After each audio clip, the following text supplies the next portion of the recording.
நீங்கள் பார்த்து கொண்டிருப்பது ஆன்மீக பூமி யூடியூப் சேனல்.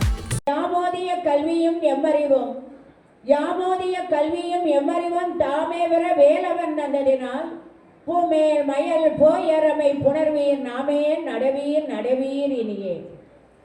இன்று நம்முடைய சிந்தனை அடியார்கள் பெருமை.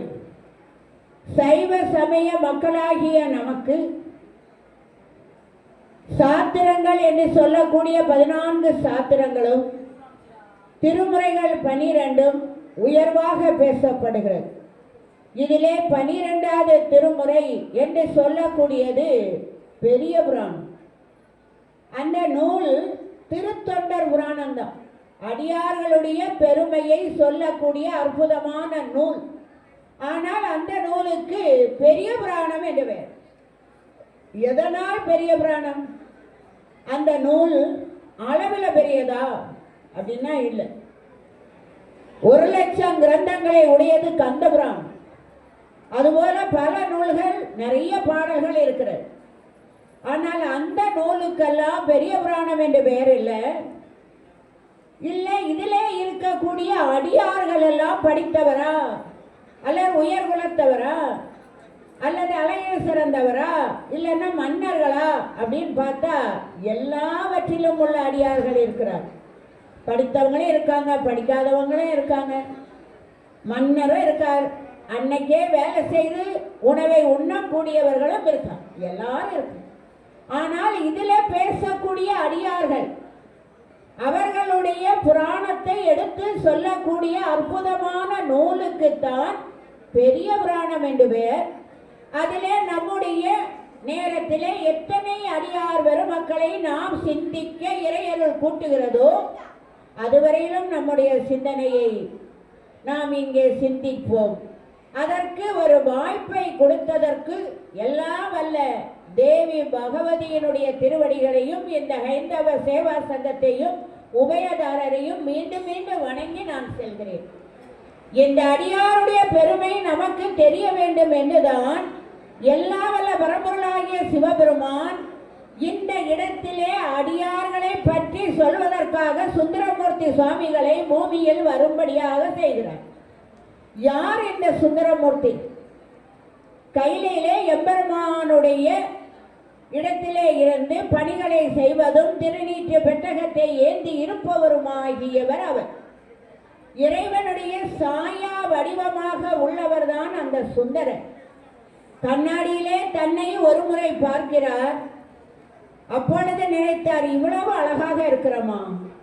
ஏன்னா இவர் அபிஷேக பிரியர், அலங்கார பிரியனா பகவான் கண்ணன் அலங்கார பிரியர். இவரை நினைத்தாரா, நம்மளும் ஒரு நாள் அலங்காரம் பண்ணினா என்ன அப்படின்னு அலங்காரம் பண்ணி கண்ணாடியில பார்த்தார். கருமையான கண்ணனே இவ்வளவு அழகாக இருந்தா செக்க செவேல் என்று இருக்கக்கூடிய நாம் எவ்வாறு இருப்போம்னு பார்த்தார். ஏன்னா அவரை பாடும்போது நம்ம பாடுறோம், பொன்னார் மேனியனே புலித்தோலை அரக்கசைத்து மின்னார் செஞ்சடை மிளிர் கொண்டை அணிந்தவனே மண்ணே மாமணியே மலபாடியல் மாணிக்கமே அப்படின்னு பாடுற. பொன்னார் மேனியன், சிவந்த நிறத்தை உடைய, அலங்காரம் பண்ண நம்ம அழகாதான் இருக்கோம் அப்படின்னு அந்த பார்த்து அந்த கண்ணாடியில் உள்ள உருவத்தை சுந்தரா வருக அப்படின்னு அந்த கண்ணாடியிலிருந்து ஒரு உருவம் வெளிப்பட்டது. அதற்கு சுந்தரர் என்ற பெயரை வைத்து கையிலே வைத்துள்ளார். எம்பெருமான் இன்னொரு நாள் நினைத்தாராம், சரி எல்லாரும் நம்மளையே பாடுறாரு, அடியவர்கள்லாம் எவ்வளவு உயர்ந்தவர்கள், அந்த அடியவர்களுடைய பெருமையை உலக மக்கள் தெரிய வேண்டாமா? அதை தெரிய வேண்டுமானால் என்ன செய்யலாம் என்று நினைத்தவர் இந்த நம்மோடு இருக்கிறாரே சுந்தரர், இவரை பூலோகத்துக்கு நாம் செல்ல வைத்தால் இவர் வாயால் அடியார்களை பற்றிய செய்திகள் இந்த உலகம் அறியும் அப்படின்னு நினைக்கிறார். அப்புறம் பார்த்தார், இவர் மலர் பறித்து கொடுக்கிறார், கையில உள்ள பணிகளை எல்லாம் செய்கிறார், திருநீற்று பெட்டகத்தை ஏந்தியவராக இருக்கார், ஏதாவது ஒரு காரணம் வேணுமே, இவரை பூலோகத்துக்கு எப்படி அனுப்ப, அதற்கும் அவர் பிளான் பண்ணார். சரி, நாளைக்கு சுந்தரர் மலை பறிக்க போவோம். அங்க நம்முடைய தேவி உமையம்மையினுடைய பணிப்பெண்ணும் வருவார். அவர்களை இவர் பார்க்கும்படியா செய்தார். நீ தப்பு பண்ணிட்டயா, போலது போ அப்படின்னு அனுப்பிடலாம் அப்படின்னு பிளான் பண்ணி அதே மாதிரி செய்கிறார். இவரும் மலை பறிக்க வருகிறார். உமாதேவியாருடைய பணிப்பெண்ணாகிய அனிந்திதை வருகிறார். கமலினி வருகிறார். ஒரு நிமிடம் தன்னை மறந்து பார்த்தார். அதன் பிறகு நினைத்தார், நாம் இறைவனுக்கு பூ பறிப்பதற்காக அல்லவா வந்தோம் அப்படின்னு ஒரு செகண்ட் தான் தன்னை சரி பண்ணி கொண்டார்.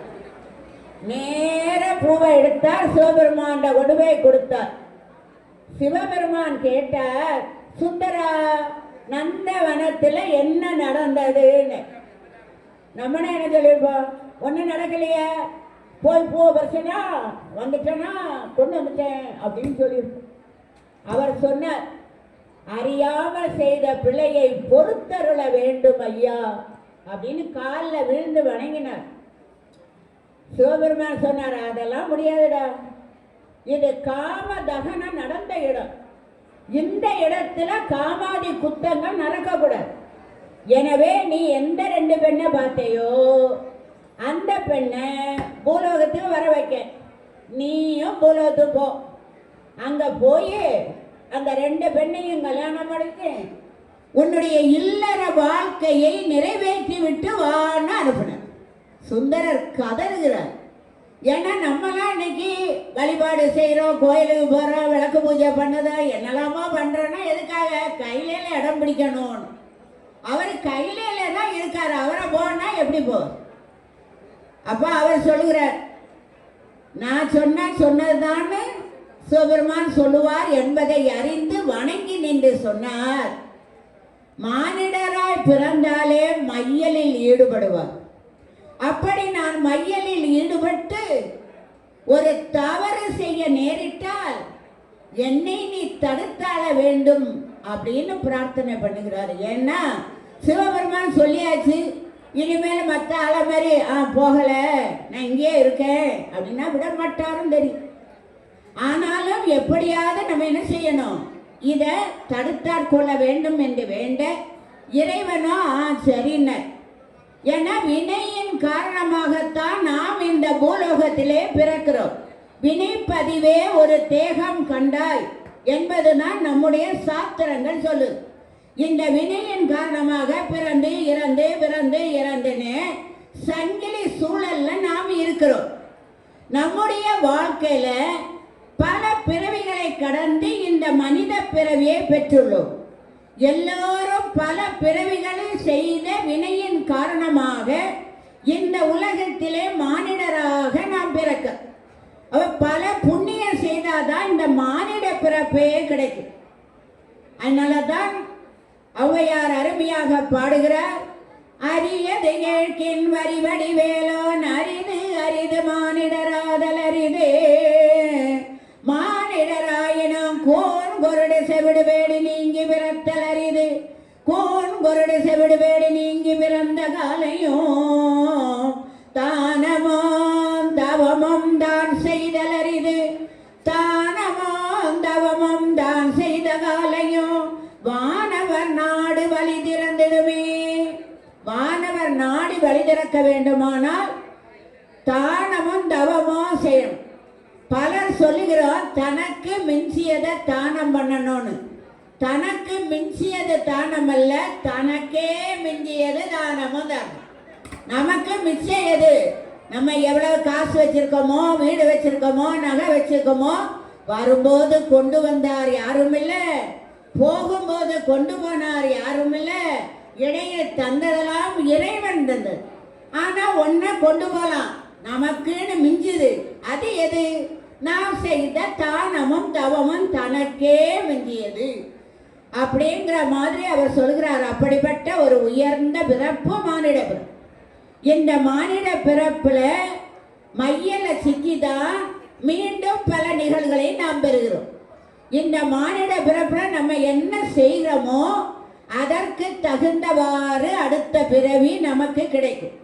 அப்ப இப்பிறவி தப்பினால் எப்பிறவி வாய்க்குமோ, கிடைத்தது நமக்கு ஒரு அரிய பிறப்பு, இந்த பிறப்பை வீணாக்காதீங்க அப்படின்னு தான் நமக்கு அருளாளர்கள் எல்லாம் சொல்லி கொடுத்தார்கள்.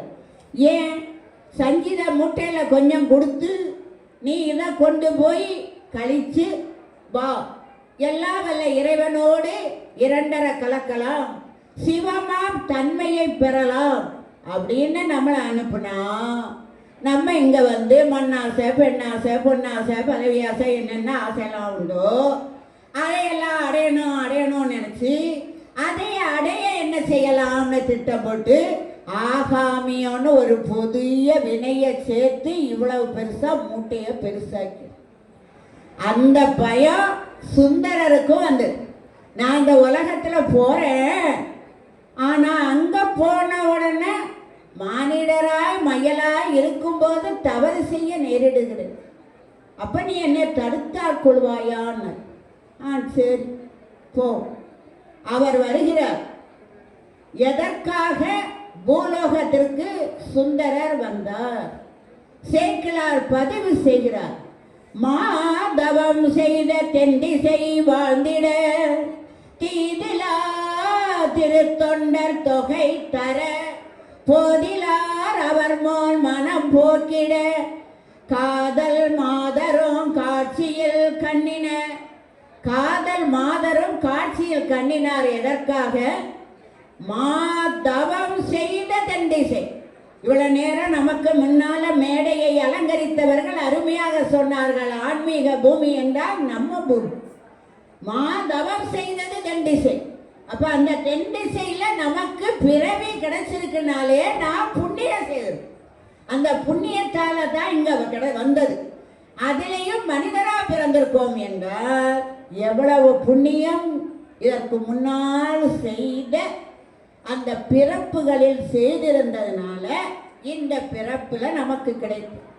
அதனால் அவர் சொல்லுகிறார், மாதவம் செய்த தென்திசை வாழ்ந்திட. அடுத்து சொல்லுகிறார், தீதில்லா திருத்தொண்டன் தொகைத்தர. குற்றமில்லாத அதில் உள்ள ஒவ்வொரு அருளாளர்களும் தன்னுடைய கொள்கையில் இருந்து வலுவாது இருந்தார்கள். செயற்கரிய செயல்களை செய்த பெரியவர்கள், அதனால் பெரிய புராணம். அப்படிப்பட்ட அற்புதமானவர்கள். ஏன்னா மூர்த்தி, தலம், தீர்த்தம் என்று மூன்றை பெருமையாக சொல்வார். அந்த மூன்றையும் வழிபாடு செய்தவர்கள் அவர்கள். குரு சங்கம லிங்க வழிபாடு, குரு வழிபாடு, லிங்க வழிபாடு, அடியார் கூட்ட வழிபாடை எல்லாம் செய்தவர்கள் அவர்கள். அப்படிப்பட்ட நிலையில் இருந்ததால் சிவபெருமான் சொல்கிறார், அவர்கள் தம்மையால் எம்மை பெற்றார். எனக்கு அவர்களெல்லாம் கிடைச்சது. எதனால்? அவர்களுடைய செயல்களால் என்று சொல்கிறார் என்றால் என்னே அடியார்களுடைய பெருமை. எனவே தீதிலா திருத்தொண்டர் தொகை தர. அதனால் இறைவன் என்னை இங்கே என்ன செய்கிறார்? அனுப்புகிறார். அவர் சுந்தரருடைய வரலாறு அது. நடுநாடு என்று சொல்லக்கூடிய திருநாவலூர், அங்கே சடையனாருக்கும் இசை நாயனியாருக்கும் மகனாக பிறக்கிறார். நரசிங்க முனிவர் இவருடைய அழகை பார்த்து அரசவையிலே கொண்டு சென்று வளர்க்கிறார். போன ஜென்மத்துல சுந்தரர், அப்ப இந்த ஜென்மம் எவ்வளவு அழகா குழந்தை இருக்கும். அது அப்படியே நடவண்டி உருட்டி விளையாடு. அப்ப தேர் விளையாடும் போது குதிரையில் வந்த மன்னன் பார்க்கிறான், இந்த குழந்தை எவ்வளவு அழகா இருக்கு, இந்த குழந்தையை நம்ம அரசவைக்கு கொண்டு போகணும்னு நினைச்சார். ஆனா அவர் என்ன நினைக்கிறார்?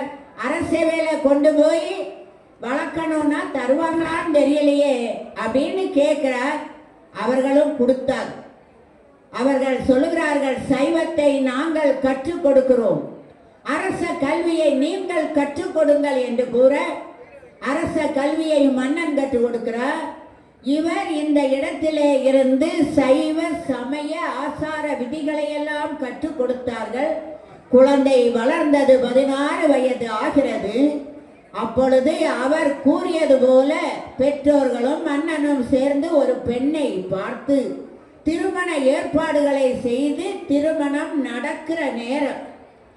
அந்த நேரத்திலே அங்கே ஒரு கிழவனாக ஒருவர் வயோதியர் கல்யாண மண்டபத்துக்குள்ள நுழைகிறார். வந்தவர் நம்ம சினிமாவில எல்லாம் பார்ப்போமே, வில்ல வந்து கல்யாணத்தை நிறுத்து அப்படின்னு சொல்லுவார்ல, அந்த மாதிரி வருகிறார்.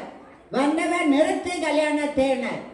என்னடா இது இங்க வந்து இருந்து கல்யாணத்தை நிறுத்துன்னு சொல்றியே, யார் என்று எல்லாரும் திரும்பி பார்க்கிறாங்க. அவர்கள் சொல்லுகிறார், இந்த மணமகன் இருக்கானே அவனுக்கும் எனக்குமான ஒரு செயல் இருக்கு. அவன் என்னுடைய அடிமை, அவன் நான் சொல்வதை கேட்க வேண்டும் என்றெல்லாம் சொல்லுகிறார்கள். இவர்கள் சொல்லுகிறார்கள், என்ன பேசுறீர்கள்? உங்களை பார்த்தா பெரிய ஆளா இருக்கு, வயோதியரா இருக்கு, அந்தனரா வேற இருக்கீங்க. ஒரு அந்தனர் ஒரு அந்தனருக்கு அடிமையாக முடியுமா? உங்களுடைய கொள்கை வித்தியாசமா இருக்கு அப்படியெல்லாம் கேட்கிறான். அவர் சொல்லார், இல்ல அவன் எனக்கு அடிமைதான். சுந்தர மணமகனுடைய சடங்கு முடிஞ்சது, மணமகனுடைய சடங்கு முடிஞ்சது, பெண்ணு அருகில வந்து இருக்கா, திருமணத்தை பண்ணலாம் நினைக்க நேரத்தில் இப்படி வந்தவுடன் சுந்தரர் கோபத்தோடு எழும்புகிறார். அப்பொழுது சொன்னார், யார் நீ? யார் யாருக்கு அடிமை? நீ என்ன பித்தனா பேயனா என்றெல்லாம் திட்டினார். அதன் பிறகு கேட்கிறார், ஆமா நான் உனக்கு அடிமை என்பதற்கு ஏதாவது சாட்சி இருக்கான? டேய், நீ இப்படி கேட்பேன்னு எனக்கு தெரியும்ல, அதெல்லாம் இல்லாம நான் வருவனடா. உன் தாத்தா எழுதி கொடுத்த ஓலை இங்கே இருக்குன்னு அவர் அந்த இடத்திலே ஓலையை காட்டுகிறார். சுந்தரர் பார்த்தார், எங்க படினர். ஆதி சைவர் நாவலூரில் வாழ்கின்ற இந்த திருநாவலூருடைய வழி வழியாக வந்தவர்கள் எல்லாம் எனது அடிமை என்று எழுதியிருந்தது. அவர் பார்த்தார், இந்த ஓலையை வச்சு இந்த கிழமை என்ன செய்வான்னு தெரியலையே அப்படின்னு அவருடைய கையிலே இருந்து ஓலையை பிடுங்கி திருமண வீட்டிலே நடந்து கொண்டிருந்த யாகசாலையில கிழிச்சு போட்டார்.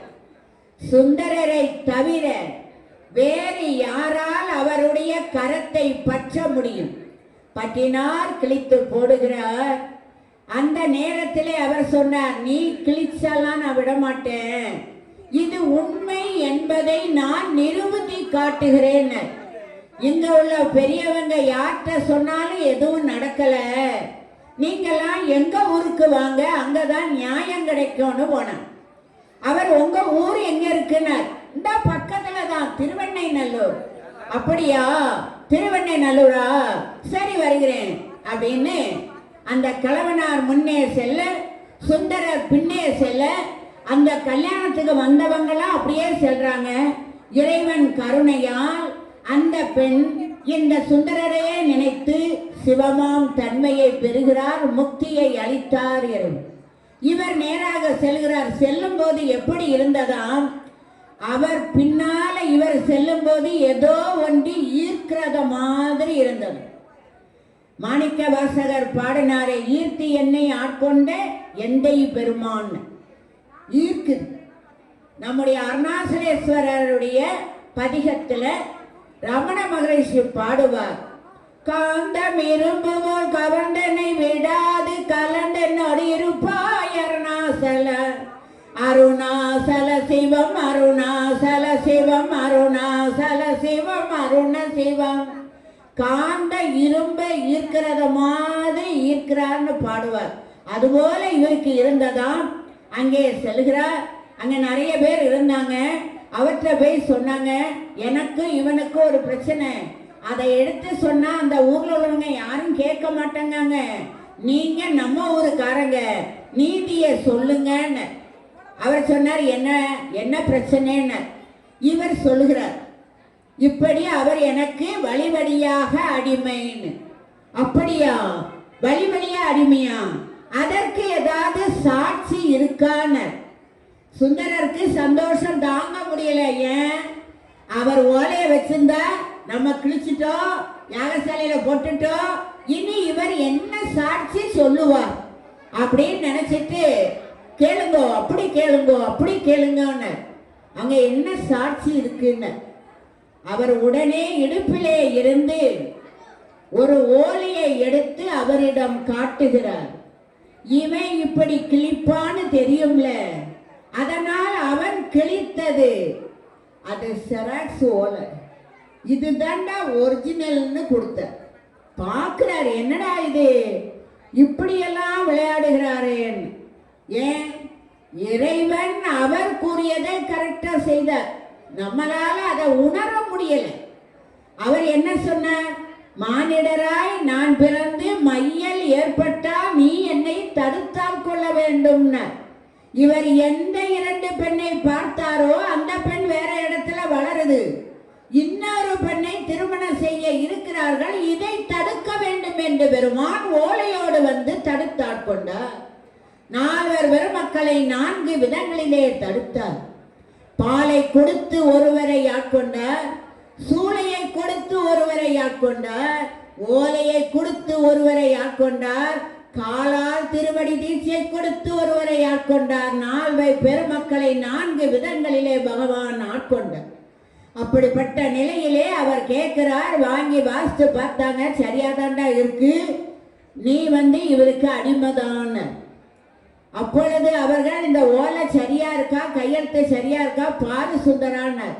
சுந்தரர் பார்க்கிறார், வந்த கிழவனார் சொன்னார், இவனுக்கு இவர் தாத்தாவையே தெரியாது, அவன்ட போய் தாத்தா கையெழுத்தான்னு கேட்கிறீங்களே, அவர் எப்படி சொல்லுவார்? சரின்னு வேற புக்கெல்லாம் கொண்டு வந்து வச்சு கையெழுத்த பார்த்தார், ஆமா 2 சரியாதான் இருக்கு அப்படின்னு விட்டார். விட்ட பிறகு அந்த பெரியவங்கெல்லாம் கேட்டாங்க, நம்ம வீட்டுக்கு வான்னு கூட்டிட்டு வந்திருக்கியே, நீங்க யாரு? நாங்க இந்த ஊர்ல தான் பல வருஷமா இருக்கோம், உங்களை நாங்க இன்ன வரைக்கும் பார்த்ததே இல்லையே. அவர் சொன்னார், உங்களுக்கெல்லாம் என்னைய தெரியலையா? ஆனா எனக்கும் உங்களெல்லாம் தெரியும்னு. எங்க இருக்கு உங்க வீடுன்னு? இந்த ஊர்ல நடுவுல இருக்க பெரிய வீடு என் வீடுதான், வாங்க அப்படின்னு திருவெண்ணை நல்லூர்ல எல்லாரையும் அழைத்து கொண்டு செல்கிறார். சுந்தரரும் பின்னாடி போற. நேராக சென்றால் அருள்துறை என்று சொல்லக்கூடிய திருவெண்ணை நல்லூர் திருக்கோயிலுக்குள்ளே செல்கிறார். உள்ளே சென்றவரை இவர்கள் பார்க்கிறார்கள். கருவறைக்குள் சென்றார், லிங்கத்தோடு ஐக்கியமானார். கதறினார் சுந்தரர், இறைவா நீயா வந்த? அப்பொழுது அவர் சொன்னார், தடுத்தால் கொள்ள வேண்டும் என்று கூறினாயே, அதற்காக யாமே வந்தோம். அழுது கொண்டு நின்ற சுந்தரரை பார்த்து சொன்னார், அர்ச்சனை பாட்டே ஆகும், சொற்றமலால் என்னை பாடுக. இவர் சொல்கிறார், நான் எப்படி பாடுவேன்? நீ எப்பேற்பட்டவன்? வேதங்களும் முனிவர்களும் யோகிகளும் ஞானிகளும் சித்த புருஷர்களும் உசிமே தவம் இருந்தும் காண முடியாததான உந்தன் பெருமையை நான் எப்படி பாடுவேன்? அப்பொழுது இறைவன் சொல்கிறார், பித்தன் என்றும் பேயன் என்றும் அடியெடுத்து கொடுத்து நீ என்னை திட்டின வார்த்தையை முதல் வார்த்தையாக கொண்டு பாடு என்று சொல்ல, பித்தா என்ற வார்த்தையை முதல் வார்த்தையாக கொண்டு 7ஆம் திருமுறை என்ற அற்புதமான வடிகத்தை நமக்கு பாடி கொடுத்தார் சுந்தர். பித்தா பிறை சூடி பெருமானே அருளால எத்தால் மறவாதே நினைக்கின்றேன் மனத்து உன்னை வைத்தாய் பெண்ணை தென்பால் வெண்ணை நல்லூர் அருள் துறையுள் அத்தா உனக்காய் இனி அல்லேன் எனலாமே என்று தலங்கள் தோறும் 7ஆம் திருமுறையை பாடி செல்கிறார். திருவாரூருக்கு வருகிறார். இவர் வருவதற்கு முன்னையே அங்கே இருக்கக்கூடிய மக்கள்கிட்ட போய், திருவாரூர் தியாகராஜா, என்னுடைய சுந்தரர் வருகிறார், இந்த ஊர்ல வாழ்ந்து வருகிறாளே பறவை நாச்சியா, அவருக்கு திருமணம் பண்ணி கொடுங்க, அந்த சுந்தரருக்கு கும்ப மரியாதை செய்யுங்கன்னு எல்லார் கனவுலையும் சொல்லிட்டேன். எல்லாரும் எழும்பி சுந்தரரை எதிர்கொண்டு கும்ப மரியாதை செய்து அழைத்து வந்து கவுனியர் குலத்திலே பிறந்தவராக இருக்கக்கூடிய அந்த கணிகர் குலம், இந்த டான்ஸ் எல்லாம் ஆடுவாங்கல்ல அந்த குலம், அதுல பிறந்திருக்கா பறவையார் அவரை திருமணம் பண்ணி கொடுத்தார். திருமணம் முடிந்து அங்கே இருக்கக்கூடிய தியாகராஜரை வழிபாடு செய்வதற்காக சென்று வருகிறார். பல நாட்கள் அதுபோல சென்று வந்தார். அந்த நேரத்திலே ஒரு நாள் இவர் உள்ளே செல்கிறார். அங்கே அடியார் கூட்டங்கள் புடைசூழ தேவாசிரிய மண்டபத்தில் இருக்கு. அங்க விரல்மிண்டர் என்ற சேர நாட்டிலே உள்ளவர் அவர் அங்கே விரல்மிண்ட நாயனார் அடியாருடைய பெருமையை மக்களுக்கு எடுத்து சொல்லிட்டு இருக்கார். அவர் எப்படிப்பட்டவர்னா இறைவனை விட இறைவனுடைய அடியார்களுக்கு அவர் மிகுந்த மரியாதை செலுத்தக்கூடியவர். எனவே அந்த இடத்தில் அடியார் பெருமையை பற்றி சொல்லி இருக்கும்போது அந்த நேரத்தில் உள்ளே செல்கிறார் சுந்தரர். அவர் பார்க்கிறார், தேவாசிரிய மண்டபத்தில் இவ்வளவு அடியார் கூட்டங்கள் இருக்கு, இவங்களா எவ்வளவு உயர்ந்தவர்கள், இவர்களோட நம்ம நேருக்கு நேராக நிற்கும் தகுதி கூட நமக்கு இல்லையே அப்படின்னு மெதுவா பம்மி பம்மி போறோம். ஏன்னா இந்த ஸ்கூல்ல கொஞ்சம் லேட்டாய் ஒரு பையன் வந்தான்னு வைங்க, வாத்தியார்கிட்ட போய் நம்ம மாட்டிடக்கூடாதுன்னு மெதுவா பம்மி பம்மி போகும். வாத்தியார் கரெக்டா அவனை அடையாளம் பார்த்துருவாரு. என்னடா யாரில் ஒரு பையன் சரி பம்மி பம்மி போறான் கூப்பிடுங்க, என்னெல்லாம் லேட்டும்பர். அதுபோல இவரும் அவரை பார்த்தோன்னா நேருக்கு நேரா நிக்க முடியாதுன்னு பம்மிட்டே போனாரா. அவர் கேட்டார், இவர் யாரு, தெரியெல்லாம் பூசியிருக்காரு, உத்திராட்சம் போட்டிருக்காரு, ஒரு வணக்கம் கூட செல்லாம போறாரே, இவன் யாருன்னு மக்கள்லாம் சொன்னாங்க, இவர் தான் சுந்தரர். அப்படியா, அவன் பிறகு அவனை நீக்கி விட்டுருங்கன்னு. அப்புறம் அவங்களாம் சொன்னாங்க, அப்படி சொல்லாதங்க ஐயா, அவன் யாருன்னு தெரியுமா, உள்ள இருக்காரே தியாகராஜன், அவருடைய நண்பனாக்கும். அப்படியா, அப்ப இவனும் பிறகு உள்ள இருக்க சிவபெருமானும் பிறகுண்ட. சிவபெருமான் கிட்ட இவர் மெதுவா போய் நின்னார். சிவபெருமான் சொன்னார், சுந்தரா அடியார பத்து ஒரு வணக்கம் சொல்லிட்டு வந்திருக்கலாம்ல, நீ வணங்காம வந்த, இப்ப என்ன நடந்தது பத்தியா, உன்னையும் பிறகுண்டாங்க என்னையும் பிறகுன்னு சொல்லிட்டாங்க. அந்த அடியாருடைய பெருமையை என்ன நினைச்ச நீ, ஏன் வணங்காம வந்தேன்னு. இவர் சொன்னார், சுவாமி மானசீகமாக நான் வணங்கிதான் வந்தேன், அவர்கள் எவ்வளவு பெரியவன், நேருக்கு நேராக நான் நின்று வணங்கக்கூடிய தகுதி எனக்கு இல்லையேன்னு. நம்மனா கொஞ்சம் 4 பதிகம் தெரியுதா, 4 கோயிலுக்கு போயிட்டோமா, என்ன மாதிரி உண்டா அப்படின்னு நம்ம பேசிட்டாலே. சுந்தர இறைவனே நட்பாக இருந்த பிறகு சொல்லுகிறார், அவர் பக்கம் நிற்கக்கூடிய தகுதி எனக்கு இல்லையேன்னு. ஒன்னும் கவலை இல்லை, அவர்களுடைய பெருமையை நீ சொல்லு, அது போறோன்னு. இவர் சொல்லுகிறார், அவருடைய பெருமையை நான் எப்படி சொல்வேன்னு.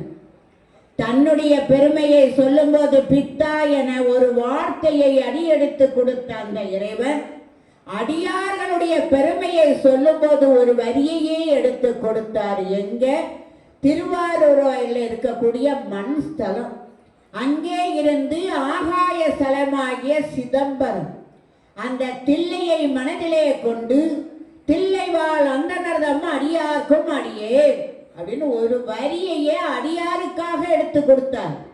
பாடு. அதன் பிறகு இவர் பாட ஆரம்பித்தார்.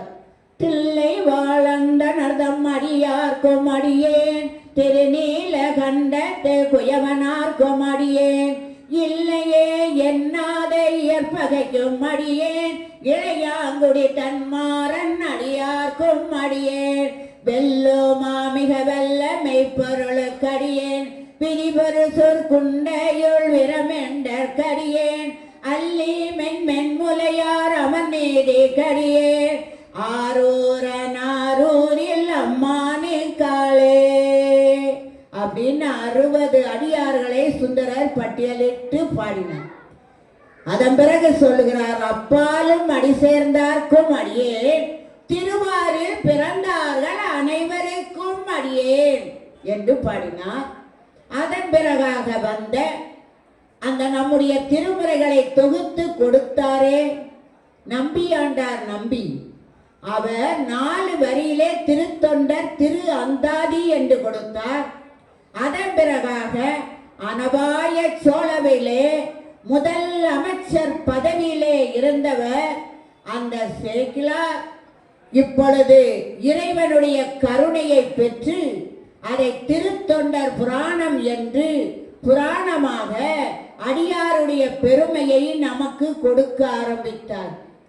அவர் அடியார்களுடைய பெருமையை சொல்லி மன்னனுடைய அரசவையிலே மன்னனே ஒப்புதல் கொடுக்க அவர் என்ன செய்கிறார்? இன்ப நூலாகிய சீவக சிந்தாமணியை படிக்கிறார். ஐயா, இந்த நூலை படிக்கிறேனே, இது உலக இன்பத்தை தரக்கூடிய நூல் அல்லவா? மேலான இன்பத்தை தரக்கூடிய அடியார்கள் எவ்வளவு பெரியவர்கள், அவர்களுடைய நூல்கள் எல்லாம் இருக்கின்றனவே என்று சொல்ல, அது எங்கே இருக்கிறது அப்படின்னு கேட்கிறார். ஒரு சில அடியாருடைய நூல்கள் இருக்கு, மீதி எல்லார பற்றிய செய்தி தெரியலன்னு. இப்ப நீ ஒரு காரியம் செய், உனக்கு வேண்டிய பொன்னும் பொருளும் தாரேன்.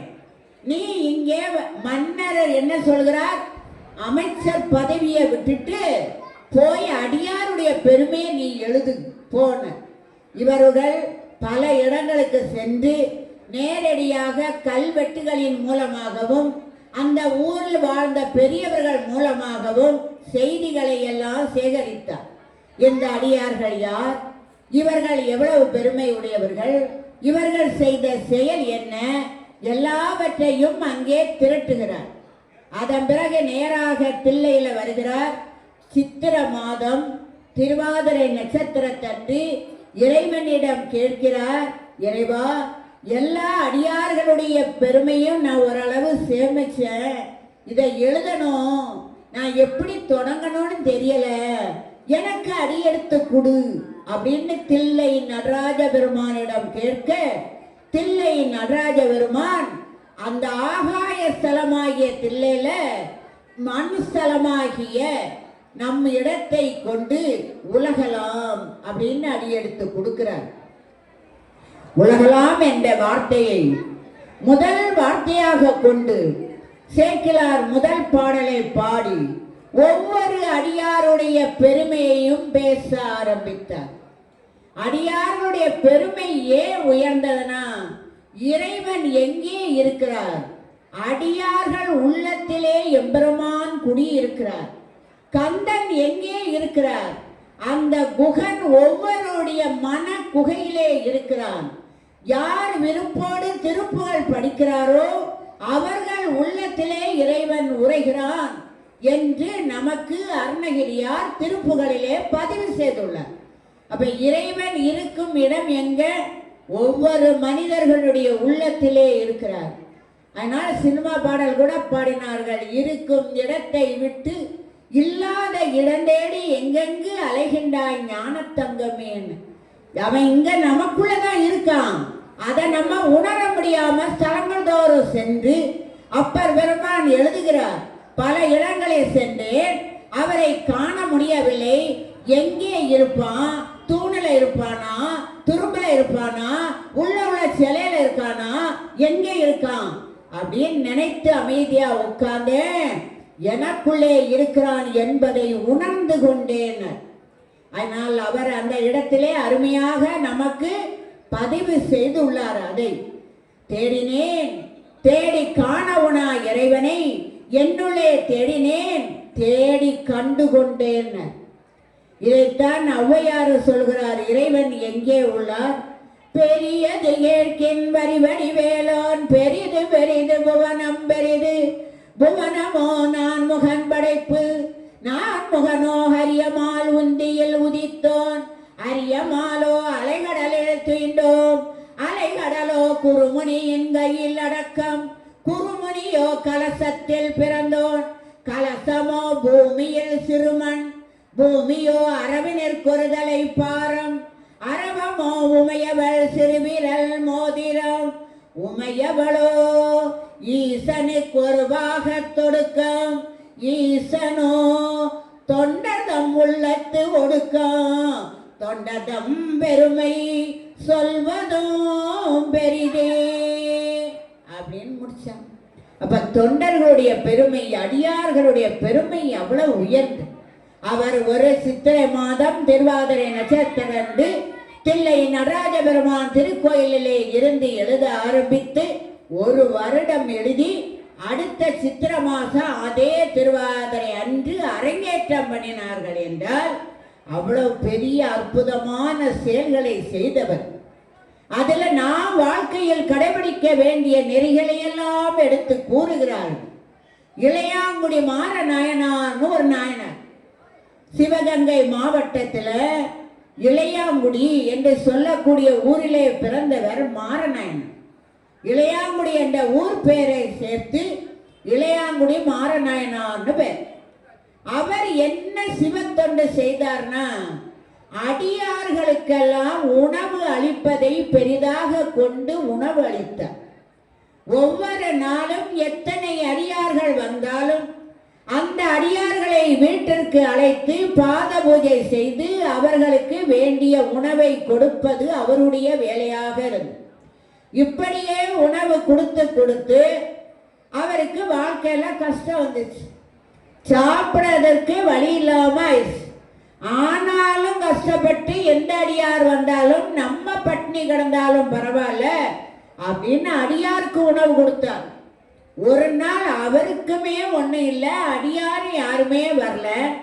கணவனும் மனைவியும் நினைச்சாங்க, இன்னைக்கு சாப்பிட எதுவுமே இல்லையே, என்ன பண்ணலாம் அப்படின்னு நினைச்சு இருந்த தண்ணிய 2 பேரும் குடிச்சிட்டு பேசாம போய் படுத்துட்டாங்க.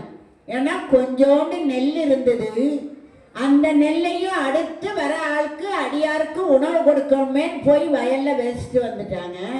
விதை நெல்லும் காலியா போச்சு, சாப்பிட்றதுக்கு ஒண்ணுமே இல்லை. நீரை குடிச்சாங்க. எங்கேயாவது போய் ஏதாவது கேட்கலான்னா நல்ல கும்முன்னு இருட்டு, மழை வேற கொட்டு கொட்டுன்னு பெய்யுது.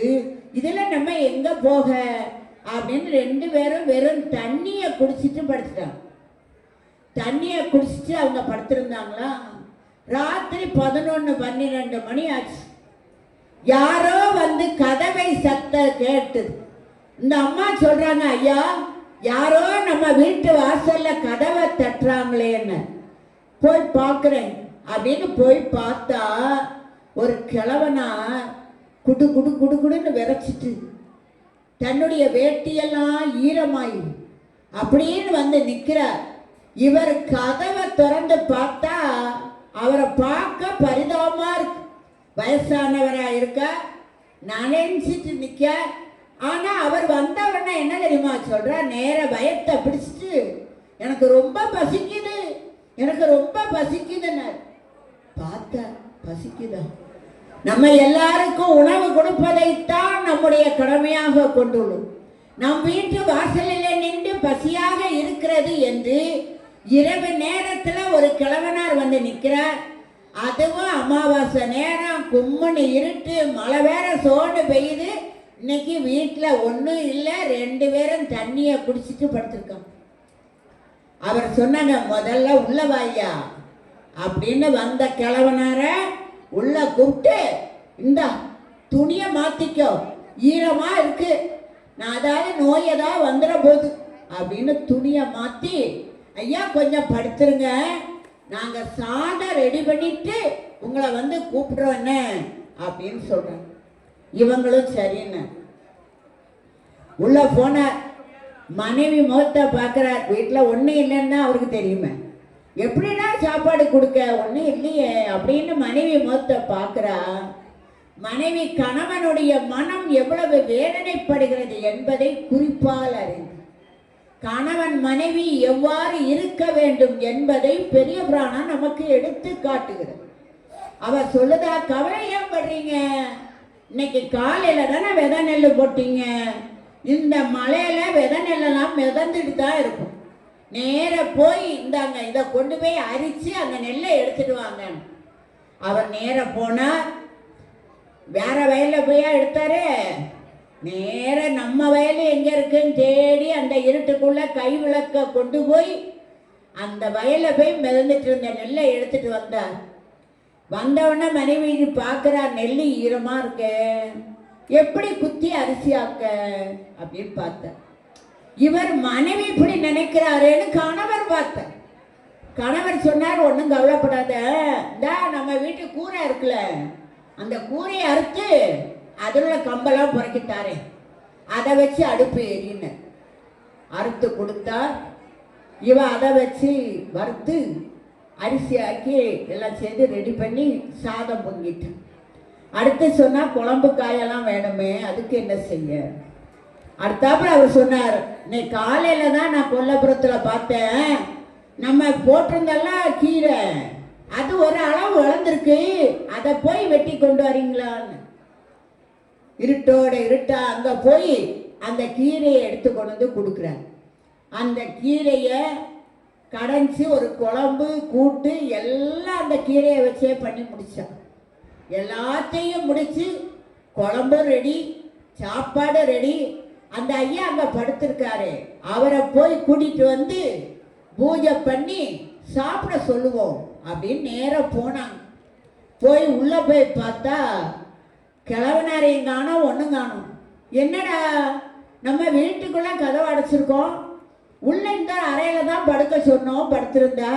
இடையில கூட நான் போய் பார்த்தேனே, படுத்து தான் இருந்தார். அதுக்குள்ள அவர் எங்க போயிட்டார் அப்படின்னு எங்க போனார்னு வீடெல்லாம் தேடுறாங்க. என்ன நடந்ததுன்னா, அவர் எங்கே படுத்திருந்தாரோ அந்த அறையின் மேலாக உமாதேவியாரோடு காட்சி கொடுத்து, இளையாங்குடி மாற நாயனாரே, உன்னுடைய இந்த செய்கை போற்ற தகுந்தது.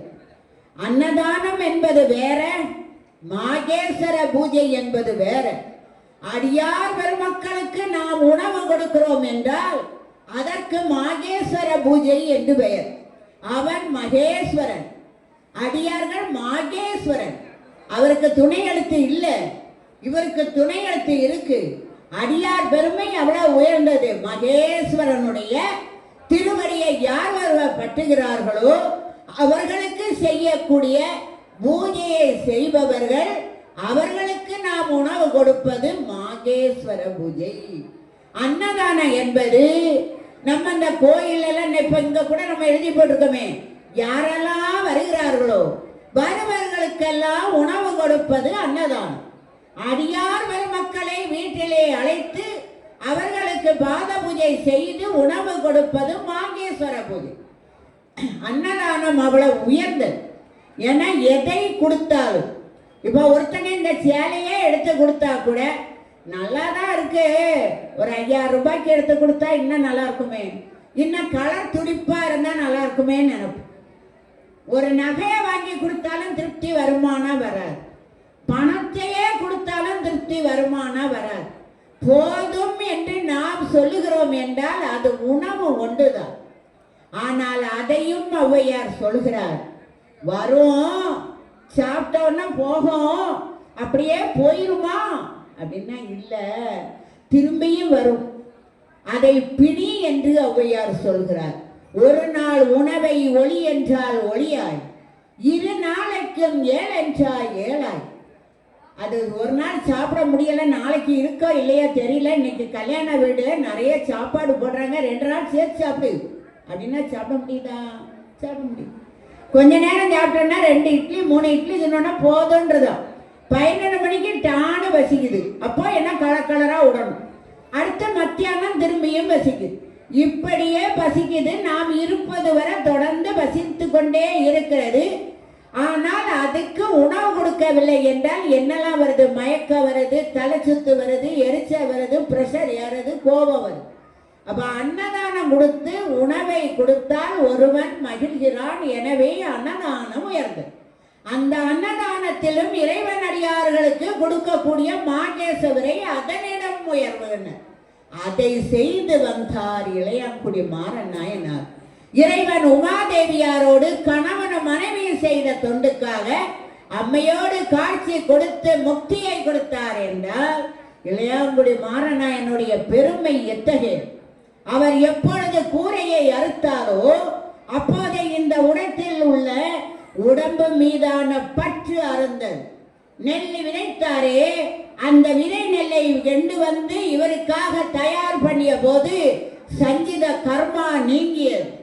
கீரையை பறித்து அதை அறுத்து கொண்டு வந்தவுடனே பிராரப்த கர்மா நீங்கியது. அவருடைய வினைகள் நீங்கியது. அவருடைய செய்கை உயர்ந்தது. இறைவனுடைய திருவடியை அடையும் பாக்கியத்தை இளையாங்குடி மாறன் நாயனார் பெற்றார் என்று பெரிய புராணத்திலே சேக்கிழார் பதிவு செய்கிறார் என்றால் அன்னதானத்தினுடைய மகிமை அத்தனை உயர்வு. இன்னைக்கு 10 நாளும் நம்ம ஹைந்தவ சேவா சங்கம் வந்தவங்களுக்கெல்லாம் உணவு அளிக்கிறது என்றால் எப்பேற்பட்ட செயலை செய்து கொண்டிருக்கிறோம். அதற்காக யார் யாரெல்லாம் கைங்கரியம் செய்கிறார்களோ அவர்களுக்கெல்லாம் அந்த மண்டைக்காட்டு பகவதி அம்மனுடைய கருணை பரிபூரணமாக இருந்து கொண்டே இருக்கும். ஏன்னா எவ்வளவோ நடந்து வந்து எவ்வளவு தூரத்திலே வந்து பசிக்குதுன்னு வந்து நிற்பவங்களுக்கு உணவை கொடுத்து கொண்டு இருக்கக்கூடிய செயலை ஒரு நாள் அல்ல 2 நாள் அல்ல இன்றைய தினம் முதல் 10 நாட்கள் செய்கிறார்கள் என்றால் என்னே இறைவனுடைய கருணை, அந்த தேவியினுடைய அருள் ஆற்றலால் இந்த செயல் எத்தனை வருட காலமாக 89 வருட காலமாக நிகழ்ந்து கொண்டு இருக்கிறது. அப்ப நம்மளாம் பிறப்பதற்கு முன்னே இருந்தே இந்த நிகழ்வு நடக்கிறது. இந்த இடத்திலே நாமும் சேர்ந்துள்ளோம் என்றால் பல ஜென்மங்களில் நாம் செய்த புண்ணியம் அவர்களோடு நம்மையும் இணைத்துள்ளது. எல்லா வல்ல இறைவனுடைய கருணையால் நம்ம அன்னதானத்தினுடைய மகிமையை அறிந்தோம். அதுபோல திருநீற்றின் மீது மதிப்பு கொண்டு இருந்தவர் மெய்ப்பொருள் நாயனார். அவர் ஒரு குறுநில மன்னர். அவர் எங்கே சென்றாலும் வெற்றி வாகை சூடி வருவார். அதற்கு காரணம் அவர் இறைவன் மீது கொண்ட பக்தி. அந்த பக்தியின் காரணமாக பல இடங்களுக்கு சென்று வெற்றி வாகை சூடி வருவார்.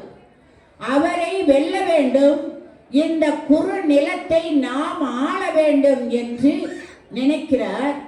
அந்த பக்கத்து நாட்டிலே இருக்கக்கூடிய மன்னனாக இருக்க அவர் இங்கே வந்து இவரோடு போர் செய்து பார்த்தார். போரிலே இவரை வெல்ல முடியவில்லை. அப்போது அவர் நினைத்தார், என்ன செய்யலாம், எப்படி இருந்தால் இந்த மெய்ப்பொருள் நாயனாரை நாம் வெல்லலாம் என்று திட்டம் போடுகிறார். அப்போது அவருக்கு எல்லாரும் என்ன சொன்னாங்கன்னா, மெய்ப்பொருள் நாயனார் திருநீற்றின் மீது பக்தி உள்ளவர். யாரு திருநீர் பூசினாலும் அவங்கள அரசவையில எங்க வேணாலும் அனுமதி கொடுப்பார். அவங்கள மரியாதை செலுத்துவார், அவங்களை வணங்குவார். திருநீற்று பூசினவரை அவர் போர் செய்வதில்லை. அவரை அதிலே வெல்வது எளிது என்பதை எல்லாம் இவர் உணர்கிறார். உடனே நேராக பார்த்தார், எப்படி அரசவைக்கு போக இந்த திருநீற்றின் மூலமாக அவரை வெல்ல வேண்டும் என்று திட்டம் போட்டு பெரிய வாளை ஒன்றை எடுத்து அதை துணியில பொதிந்து ஏதோ கிடைக்காத ஒரு புத்தகத்தை நான் கொண்டு வந்துள்ளேன் என்று மனத்திலே கருப்பை வைத்து கையிலே புத்தகத்தை ஏந்தி அரசவை வாயிலே திருநீரு 16 இடங்களில் பூச வேண்டும் என்று சித்தாந்தம் நமக்கு சொல்கிறது. ஆனா அவருக்கு திருநீரு எங்க பூசணும் என்ன செய்யணும்னு ஒண்ணும் தெரியல. நம்ம தப்பா பூசினா இவங்கெல்லாம் கண்டுபிடிச்சிருவாங்களேன்னு உடம்பெல்லாம் நீரு பூசினர், மெய்யெல்லாம் நீரு பூசி எல்லா இடத்துலயும் திருநீரை பூசிட்டார். பூசி வாயில் காவலனை வந்து நிற்கிறார். வாயில் காவலை பார்க்குறான், இவர் வந்து நிற்கிறார். திருநீர் பூசின ஆளா இருந்தா உள்ள விடி என்பது மெய்ப்பொருள் நாயனாருடைய கருணை அல்லவா. சரி உள்ள போனார். வஞ்சக எண்ணத்தோடு வந்தவன் நேர உள்ள போறார். அப்படி ஒவ்வொரு வாயிலையும் கடந்தார். கடைசியாக மன்னன் எங்கே இருந்தார்னா அந்தரங்க அறையிலே மனைவியோடு இருந்து கொண்டு இருக்கிறார். அங்க தத்தன் என்ற ஒரு காவலாளி இருந்தார். அவரை இப்போது பார்க்க முடியாது, அவர் ராணியோடு இருக்கிறார்னார். இல்ல, முக்கியமான ஒரு விஷயமா நான் வந்திருக்கேன். உலகத்திலே கிடைத்ததற்கரிய ஒரு நூலு, அதனுடைய விளக்கத்தை நான் மன்னனுக்கு சொல்லணும், அதற்கு நான் வந்திருக்கேன், என்னை உள்ள விடுனர். இந்த குரல் கேட்டவுடனே மெய்ப்பொருள் நாயனார் அங்கே இருந்து தத்தா அவரை உள்ள விடுன்னு அவரை உள்ளே அனுமதித்தார். தத்தனுக்கு மனதுக்குள்ளேயே ஒரு பயம் இருந்தது. இவரை பார்த்தா எப்படியோ தெரியுது, இவன் என்னத்தையோ கதை விட்டுட்டு உள்ள போயிட்டான் அப்படின்னு அவர் பயந்துட்டு தான் வெளியே நிற்கிறார். உள்ள போனோடனே நான் இந்த உலகத்திலே எங்கேயுமே கிடைக்காத ஒரு அரிய நூலை கொண்டுள்ளேன். அந்த நூலினுடைய மெய்ப்பொருள் விளக்கத்தை நான் உனக்கு சொல்வதற்காக உன்னுடைய இந்த இடம் தேடி வந்தேன்னு பார்க்கிற விபூதி உத்தரச்சதோட காட்சி கொடுக்கிறார். கையில புத்தக கட்டு வச்சிருக்கார். அப்படியா அப்படின்னு சரி சொல்லுங்க கேட்கிறேன்னு. இல்லை, இது ஒரு உயரிய நூல், இதை நான் அவங்களா நிற்கும் போது சொல்ல முடியாது. உன்னுடைய மனைவியை போ சொல்லு, நீ மட்டும்தான் இருக்கணும் அப்படின்னு சொல்ற. உடனே மனைவியை பார்க்கிறார். ராஜா பார்த்த உடனே ராணி அந்த புறத்தை விட்டு வெளியே நீங்கி விட்டார். இவர் அவரை மேலே ஒரு சேர்ல இதே போல அமர வைத்து கைகட்டி வாய்கூப்பி குனிந்து கீழே மண்டியிட்டு நின்று, ஐயா, நீங்கள் கொண்டு வந்த அந்த புத்தகத்தினுடைய விளக்கத்தை எனக்கு சொல்லி அருள வேண்டும் என்று கேட்டேன். இவர் அதான் நல்ல நேரம்னு புஸ்தகத்தை அவுக்கத போல அவுத்து அதில் வச்சிருந்த அரிவாளை எடுத்து ஒரு வெட்டு வெட்டினார். அதை வெட்டின உடனே மன்னன் ஒரு சத்தம் கொடுக்கிறார். உடனே காவலாளி வெளியே நின்னவன் ஓடி வருகிறார். ரத்தம் அவருக்கு கழுத்துல இருந்து வடியுது. அந்த நேரத்தில் இவர் பார்க்கிறார். அப்பொழுதும் திருநீற்றின் மீது மதிப்பை கொடுத்தார். தத்தா அவர் நம்மவர், அவரை ஒன்றும் செய்யாத, அவர் நம்ம சிவனடியார்.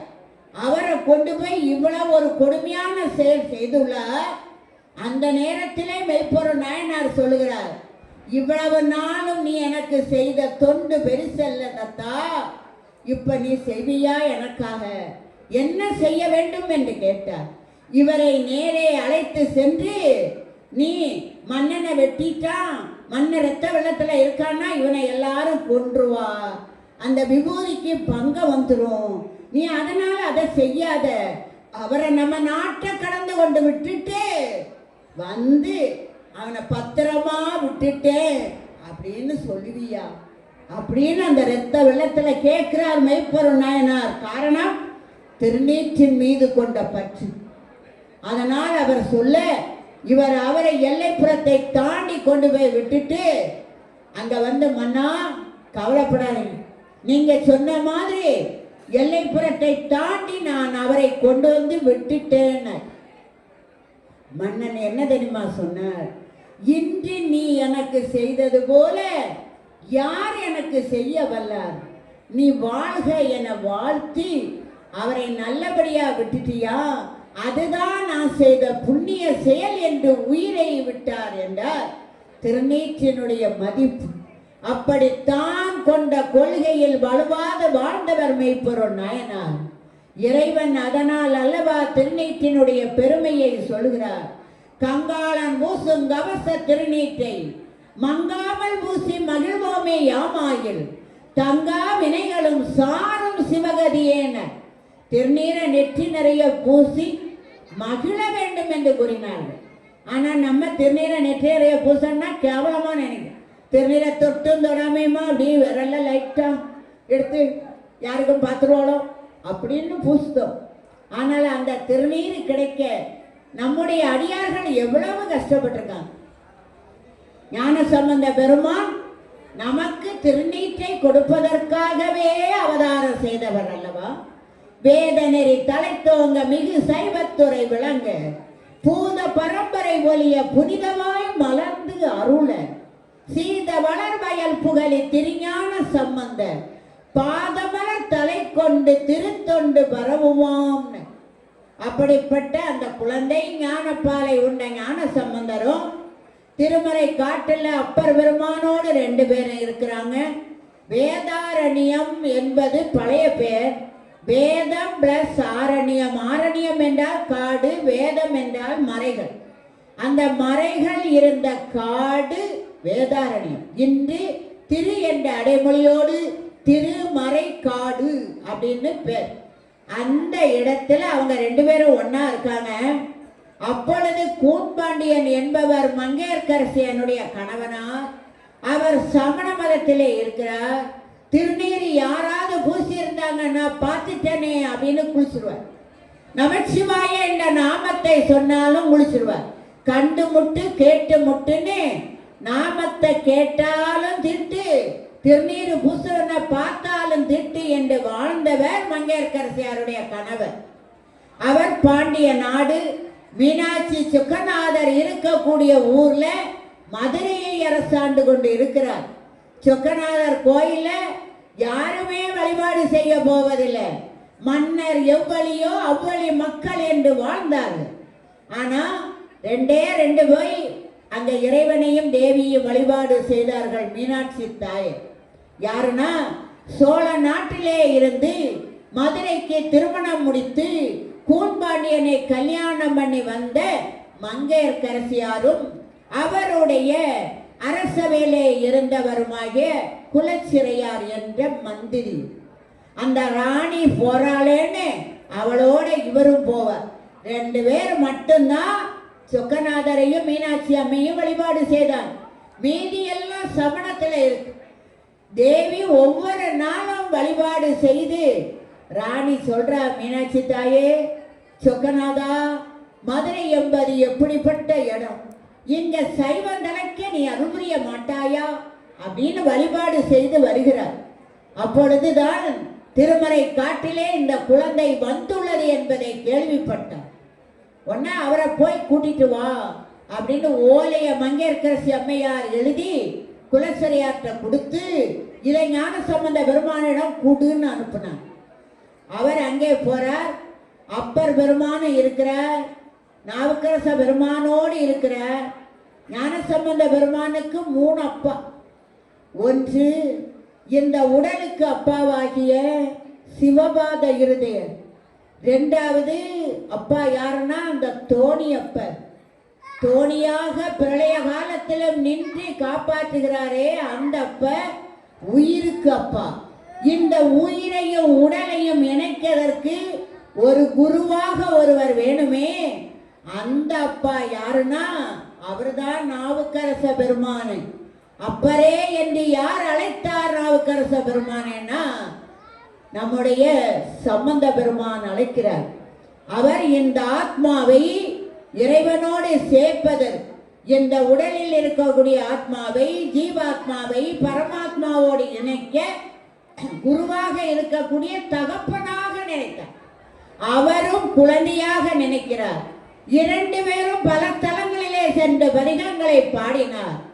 இந்த இடத்திலும் மூடிய கதவை திறக்கவும் திரும்பவும் மூடவும் இருவரும் பாடி கதவை திறந்து மூடி அங்கே இருக்கிறார்கள். அந்த நேரத்திலே ஓலையை கொடுக்கிறார். ஞானசம்பந்த பெருமான் படிச்சு பார்த்தார்.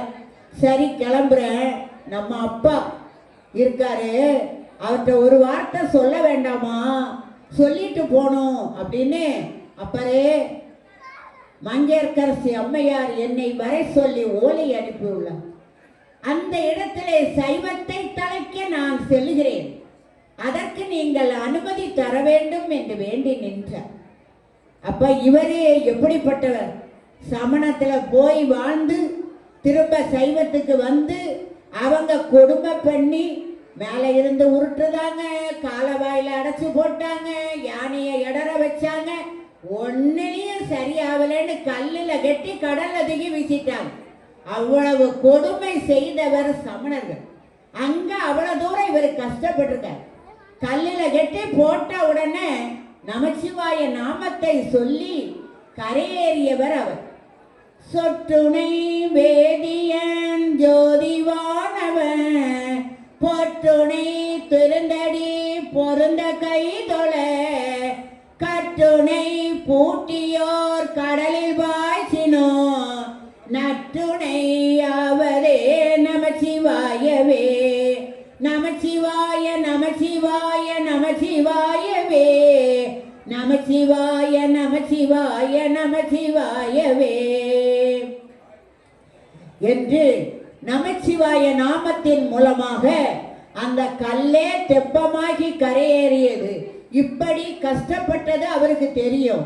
எனவே அவர் நினைத்தார், இது குழந்தை, நம்ம பெரியவங்க தப்பிச்சிட்டோம், எப்பா நீ போவாதேன்னா கேட்க மாட்டான் அப்படின்னு நினைச்சு, நாளும் கோளும் நல்லா இல்லப்பா, நீ இன்னைக்கு போகாத அப்படின்னு நைசா தடுத்தார். அவருக்கு தெரியாத என்ன, நாளும் கோளும் நம்ப மடியார்களுக்கு நல்லனவே செய்யும் அப்படின்னு அவருக்கு தெரியும். ஆனாலும் எதையாவது சொல்லி குழந்தைய தடுக்கணும்னு நினைச்சார்.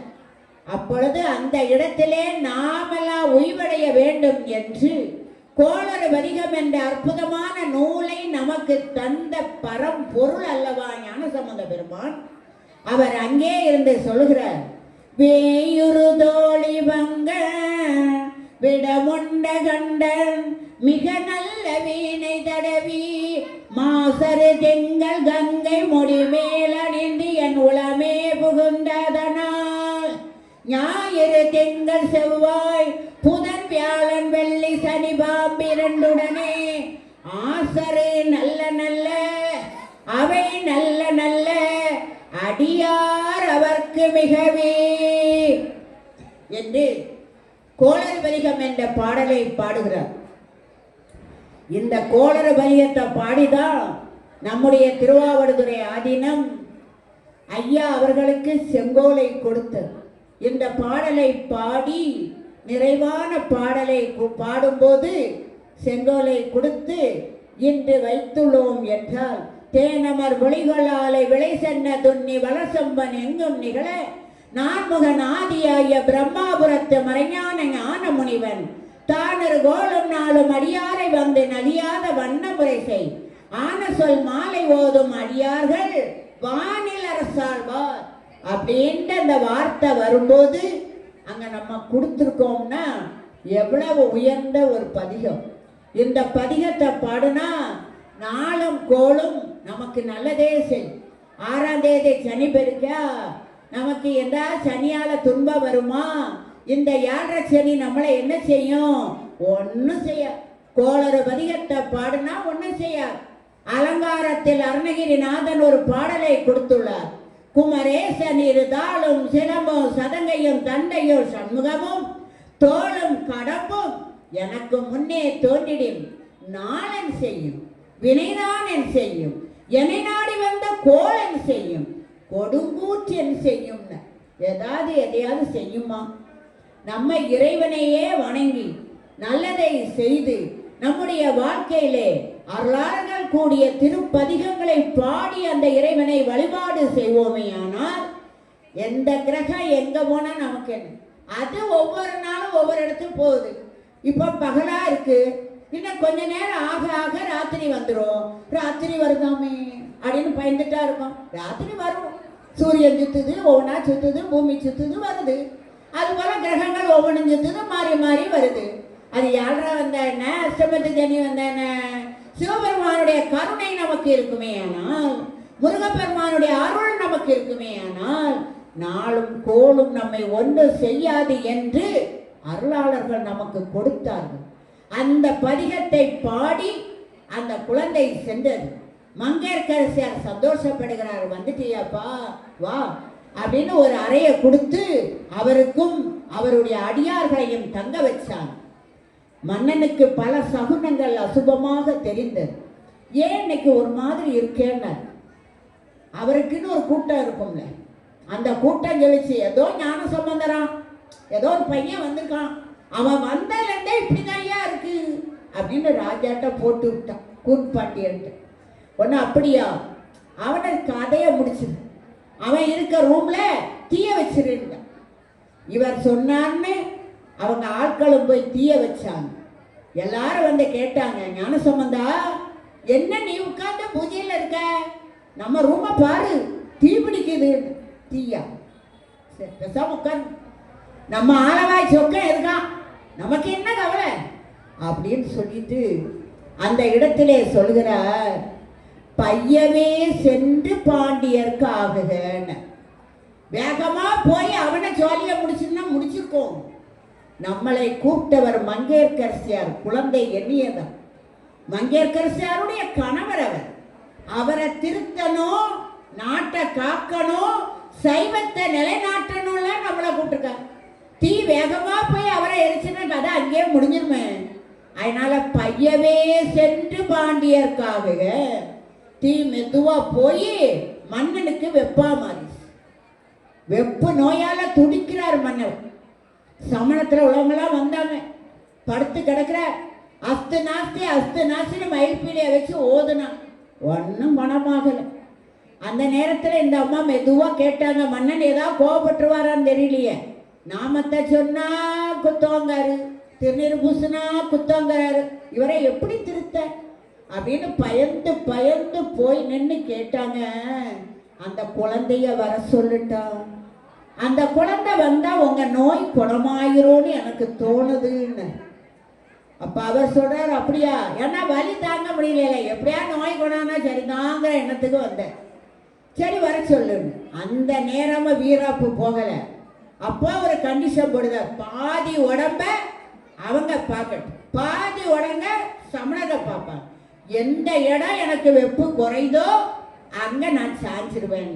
அப்படியா, அவரை வர சொல்றார்.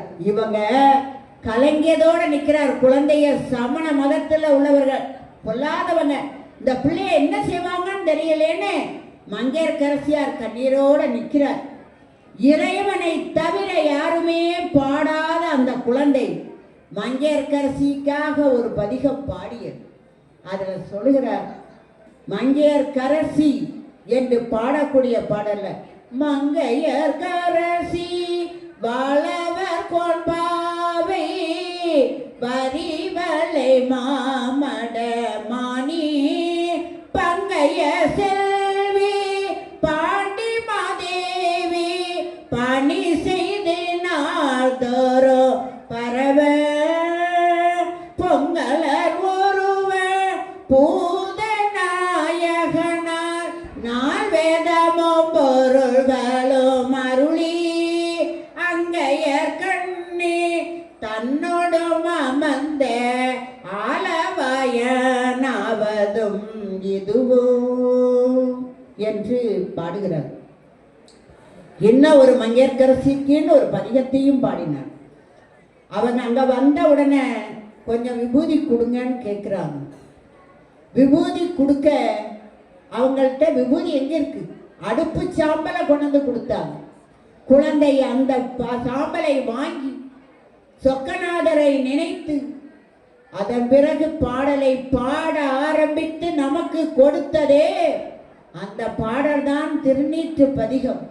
அந்த பதிகத்தை பாடி நமக்கு ஒரு நோய் வறுமையானால், நமக்கு ஒரு இடைஞ்சல் வறுமையானால், நமக்கு ஒரு கஷ்டம் வறுமையானால், அந்த பாடலை பாடி திருநீற்றை உட்கொண்டு உடம்பெல்லாம் பூசி நம்ம நெத்தியில பூசினா அது நமக்கு மந்திரமாக கவசமாக நம்முடைய வினைகளை போக்கி நம்மை காத்தருளும்.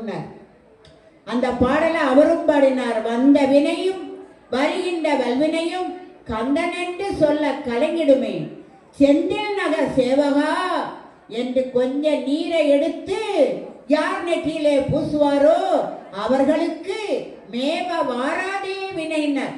அந்த செந்தில்நாதன் அவருக்கு இன்னைக்கு தேர் திருவிழா, தேருல அலங்காரமாக அவர் சென்று கொண்டிருக்கும் இந்த நேரத்தில் அந்த செந்தில்நாதனை நினைத்து யார் ஒருவர் விபூதி பூசுகிறாரோ, இறைவன் நாமத்தை சொல்லி விபூதி பூசுகிறாரோ அவர்களுடைய வினைகளெல்லாம் நீங்கும்.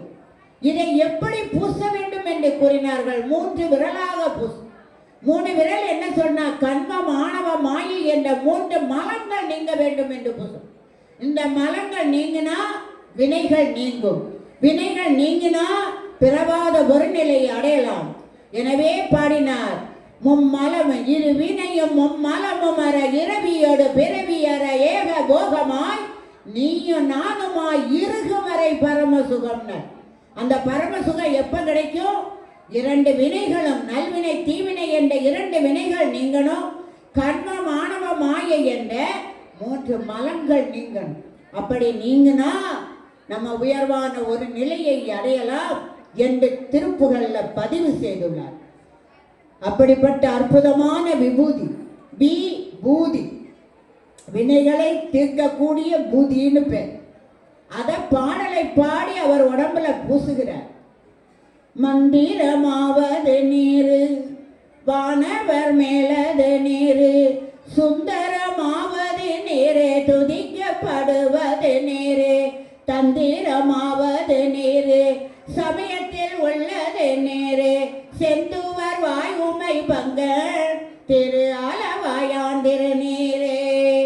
மதுரை ஆலவாய், அந்த ஆலவாயான் திருநீரே என்று பாடி பூச இவருக்கு கொஞ்சம் கொஞ்சமா குளிர்ச்சியா சில்லுன்னு இருந்துச்சு. ஆனாலும் கௌரவம் விட சரி என்ன எப்படி சொல்ல அப்படின்னு சரி அந்த பக்கத்தையும் அவரையே பார்க்கட்டுன்னு பார்த்தா வெப்பு நோய் மட்டுமா நீங்கிச்சு, கூன் பாண்டியனுடைய கூனும் நிமிர்ந்தது. நின்ற சீர் நெடுமாறன் என்ற பெயரை பெற்று இன்று அடியார் பெருமக்கள்ல அவரும் ஒருவராக சேர்க்கப்பட்டுள்ளார். மங்கையர்க்கரசியார் சேர்க்கப்பட்டுள்ளார், குலசிறையார் சேர்க்கப்பட்டுள்ளார் என்றால் என்னே அடியாருடைய பெருமை. அப்படி நின்ற சீர் நெடுமாறன் கலையரங்கம் என்று இன்னைக்கு நெல்லையப்பர் கோயில கலையரங்கத்துக்கு பேரே நின்ற சீர் நெடுமாறன் கலையரங்கம்.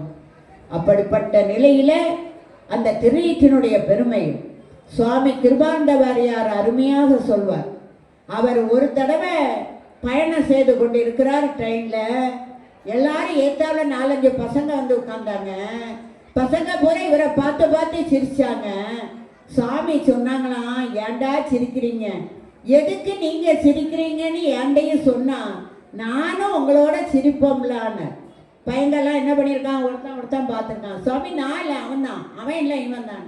யாருன்னா என்னடா மேட்ரை சொல்லுன்னு உடனே இவன் சொல்றான், இந்த சாமியை பாரு உடம்பெல்லாம் வெள்ளை அடிச்சிருக்குன்னு சொல்லுதான்னு அவன் சொல்றான். உடனே அவனை கூப்பிட்டாரு, டேங்க வா, உங்க வீடு இருக்கா? இருக்கு. உங்க வீட்டில் வெள்ளை அடிப்பேளா? அடிப்போம். கட்டை சோறு இருக்கும்ல, பூசாத சோறு, அதுக்கு வெள்ளை அடிப்பீங்களான்னு கேட்டேன். இல்லை சுவாமி அடிக்க மாட்டான். பார்த்தியா, கட்டை சோறுனா யாரும் வெள்ளை அடிக்க மாட்டாங்க, வீட்டுக்குன்னா வெள்ளை அடிப்பாங்க. இந்த வீடு இறைவன் குடி இருக்க வீடு, அதனால வெள்ளை அடிச்சிருக்கேன் அப்படின்னு சொன்னோன்னு அந்த பசங்க அவர் காலில் வீழ்ந்து வணங்கினார். அப்ப எப்பேற்பட்ட ஒரு நிலையை, பெரிய பெரிய செயல்களை எளிமையாக கூறக்கூடிய ஆற்றல் உள்ளவர் நம்முடைய வாரியார் சுவாமிகள். அப்படி திருநீரை பூசணும்னு அந்த பசங்களுக்கு எவ்வளவு எளிமையா சொல்லி கொடுத்துருக்காங்க. திருநீற்றினுடைய பெருமையை சொல்லணும்னு ஒரு கதை கூட சொல்லுவாங்க. ஒரு ஊர்ல கணவன் மனைவி இருந்தாங்க. அந்த மனைவி இறைபக்தி உடையவா, கணவன் வந்து அவர் விவசாயியா இருந்தார். அதன் பிறகாக அவர் என்ன பண்ணுகிறான்னா, அந்த வேலையை செய்ய முடியலன்னு விட்டுட்டு வீட்டில் தறி வைத்து நூல் நெய்கிறார். அப்போ அவர் சொல்றார், தறியில காலையிலே இருந்தாதாமா ஏதாவது கொஞ்சம் நெய்ய முடியும், வெயில் வந்தால் நெய்ய முடியாது, அதனால நான் கோயிலுக்கெல்லாம் காலையில் போக முடியாதுன்னு. இந்த அம்மா சொன்னார், நீங்கள் போட்டால் பரவாயில்ல, திருநீராக பூசுங்களேன்னு. திருநீர் பூசணும்னா ஆச்சாரிய விதிப்படி குளிக்கணும், எல்லாம் செய்யணும்ல, அதுக்கு எனக்கு எங்க நேரம் இருக்கு, வேலை பார்க்காண்டாமான்னு. சரி பரவாயில்ல, நம்ம ஏத்த வீட்டில் ஒரு குயவனா இருக்கார், அவர் மண்பானை செய்ய போகும்போது குளிச்சு திருநீர் பூசித்தான் போவார். திருநீர் பூசின ஆளையாவது பாருங்களேன், உங்களுக்கு ஒரு நல்ல புத்தி வரட்டுமேன்னு. அவர் நேரம் போவார், திருநீர் பூசின ஆளை பார்ப்பார். அந்த வந்துட்டார். ஒரு நாள் என்ன ஆயிட்டுன்னா, அவர் நேரமோ இவர் நேரமோ தெரியல, அவர் சீக்கிரம் போயிட்டார். அவர்கிட்ட கேட்டா, உங்க மனைவிட்ட போய் குயவனார எங்கன்னு, அவர் மண்ணெடுக்க போயிட்டார் என்னார். அப்படியா அப்படின்னு வேக வேகமா போறார். அங்க மண்ணெடுக்க போனவர் குளிய தோன்றார். டக்குன்னு என்னமோ சத்தம் கேட்டுச்சு. ஏதோ சத்தம் கேட்குதே அப்படின்னு பார்த்தார். ஒரு நல்ல கலையம். அதை வெளியில் எடுத்து பார்க்கறா, நிறைய பொற்காசுகள் இருக்கு. சே, இது பொற்காசுகள் நிறைந்த கலையம் கிடைச்சிருக்க, இதை எவனாவது பார்த்துட்டானா தெரியலையே, ஃபுல்லா நம்ம அமுக்க முடியாத, யாரா பார்த்துனானா எங்கேயா போய் சொல்லிட்டா என்ன செய்ய அப்படின்னு திரும்பி பார்த்தாரா. பார்த்த உடனே இவருக்கு நெத்தியில் உள்ள திருநீரை அந்த ஏத்த வீட்டில் உள்ளவர் பார்த்தார். பார்த்துட்டேன்னு அவர் பார்த்தது எதை, விபூதி அணிந்திருந்த அந்த நெத்தியை பார்த்துட்டேன்னு. இவன் நம்ம எடுத்த இந்த தங்க காசு குடத்தை தான் பார்த்துட்டான் போல இருக்கு அப்படின்னு. டேய், நீ பார்த்துட்டேங்கிறதையும் நான் பார்த்துட்டேன், நீ யார்த்தையும் போய் சொல்லாத, எங்க வா, இல்லை இருக்கிறத நம்ம 2 பேரும் பங்கு வச்சுக்கலான்னு தோல்ல போட்ட துண்டுல பாதியை தட்டி கொடுத்து, இதை கொண்டு போய் நீயும் வாழு, மீதியை வச்சு நானும் வாழுதேன், இல்லைன்னா அது வேணா போயிடும் அப்படின்னு கொடுத்தாங்க. அவன் அதை கொண்டுட்டு போனான். என்னன்னு இவர் நடந்ததை சொன்னார். அவன் மனைவி சொன்னா, பார்த்தேளா, திருநீர் பூசின ஆளை பார்த்ததுக்கே நமக்கு இறைவன் இவ்வளவு கொடுத்துருக்கானா, திருநீரை நம்ம பூசினா இறைவன் எவ்வளவு நமக்கு கொடுப்பார் என்று அறிவு பண்ணு. அப்படி திருநீற்றினுடைய பெருமையை நிலைநாட்டி சமண மதத்தில் இருந்தவர்களை சைவமாக மாற்றி மன்னர் எவ்வளியோ அவ்வளி மக்கள் என்று மதுரை மாநகரத்தில் உள்ள மக்கள் எல்லாம் மன்னன் தழுவிய சமயத்துக்கு சென்று மீனாட்சி சொக்கநாதருக்கு இன்று வரையிலும் ஜெய ஜெய என்று விழா நடக்கிறது என்றால் என்னே ஞானசம்பந்தருடைய பெருமை, என்னே மங்கையர்க்கரசியினுடைய பெருமை. அதனால் அல்லவா அவளுடைய பேரு மானி என்பது அவளுடைய பெயர். சோழ நாட்டில் உள்ளவா, மங்கைக்கெல்லாம் தனி அரசி, அதனால் மங்கையர்க்கரசி என்ற பெயரை அவர் பெற்றுள்ளார் என்ற இறைவனுடைய கருணை அப்படிப்பட்டது. அடுத்ததாக பார்த்தீங்கன்னா, தாயும் இழி தந்தை இழி தான் தனிய நாயினடி என்று நம்ம திருவாசகத்தில் பாடுகிறோம். அம்மையும் இல்லை அப்பாவும் இல்லை, அப்படிப்பட்ட இறைவன் அம்மா அப்படின்னு அழைத்த பெருமைக்குடையவர் காரைக்கால் அம்மையார். காரைக்காலிலே பிறந்தவர் புனிதவதியார் என்ற நாமத்தை கொண்டு அவர் வாழ்கிறார். அவரை தனதத்தன் என்பவருக்கு அங்கே இருக்கக்கூடியவர் பரமதத்தன் என்ற பக்கத்து நாட்டில் உள்ளவருக்கு திருமணம் பண்ணி கொடுக்கிறார். ஏன்னா பரமதத்த வீட்டில் நிறைய குழந்தைகள், அதனால வீட்டோடு மாப்பிள்ளையா வரணும்னா நிறைய ஆம்பளை பிள்ளை இருந்தால் தான் நம்ம வீட்டோட வரும். இந்த தனதத்தனோ இந்த ஒரு குழந்தை பெண் குழந்தையை வைத்துள்ளார்.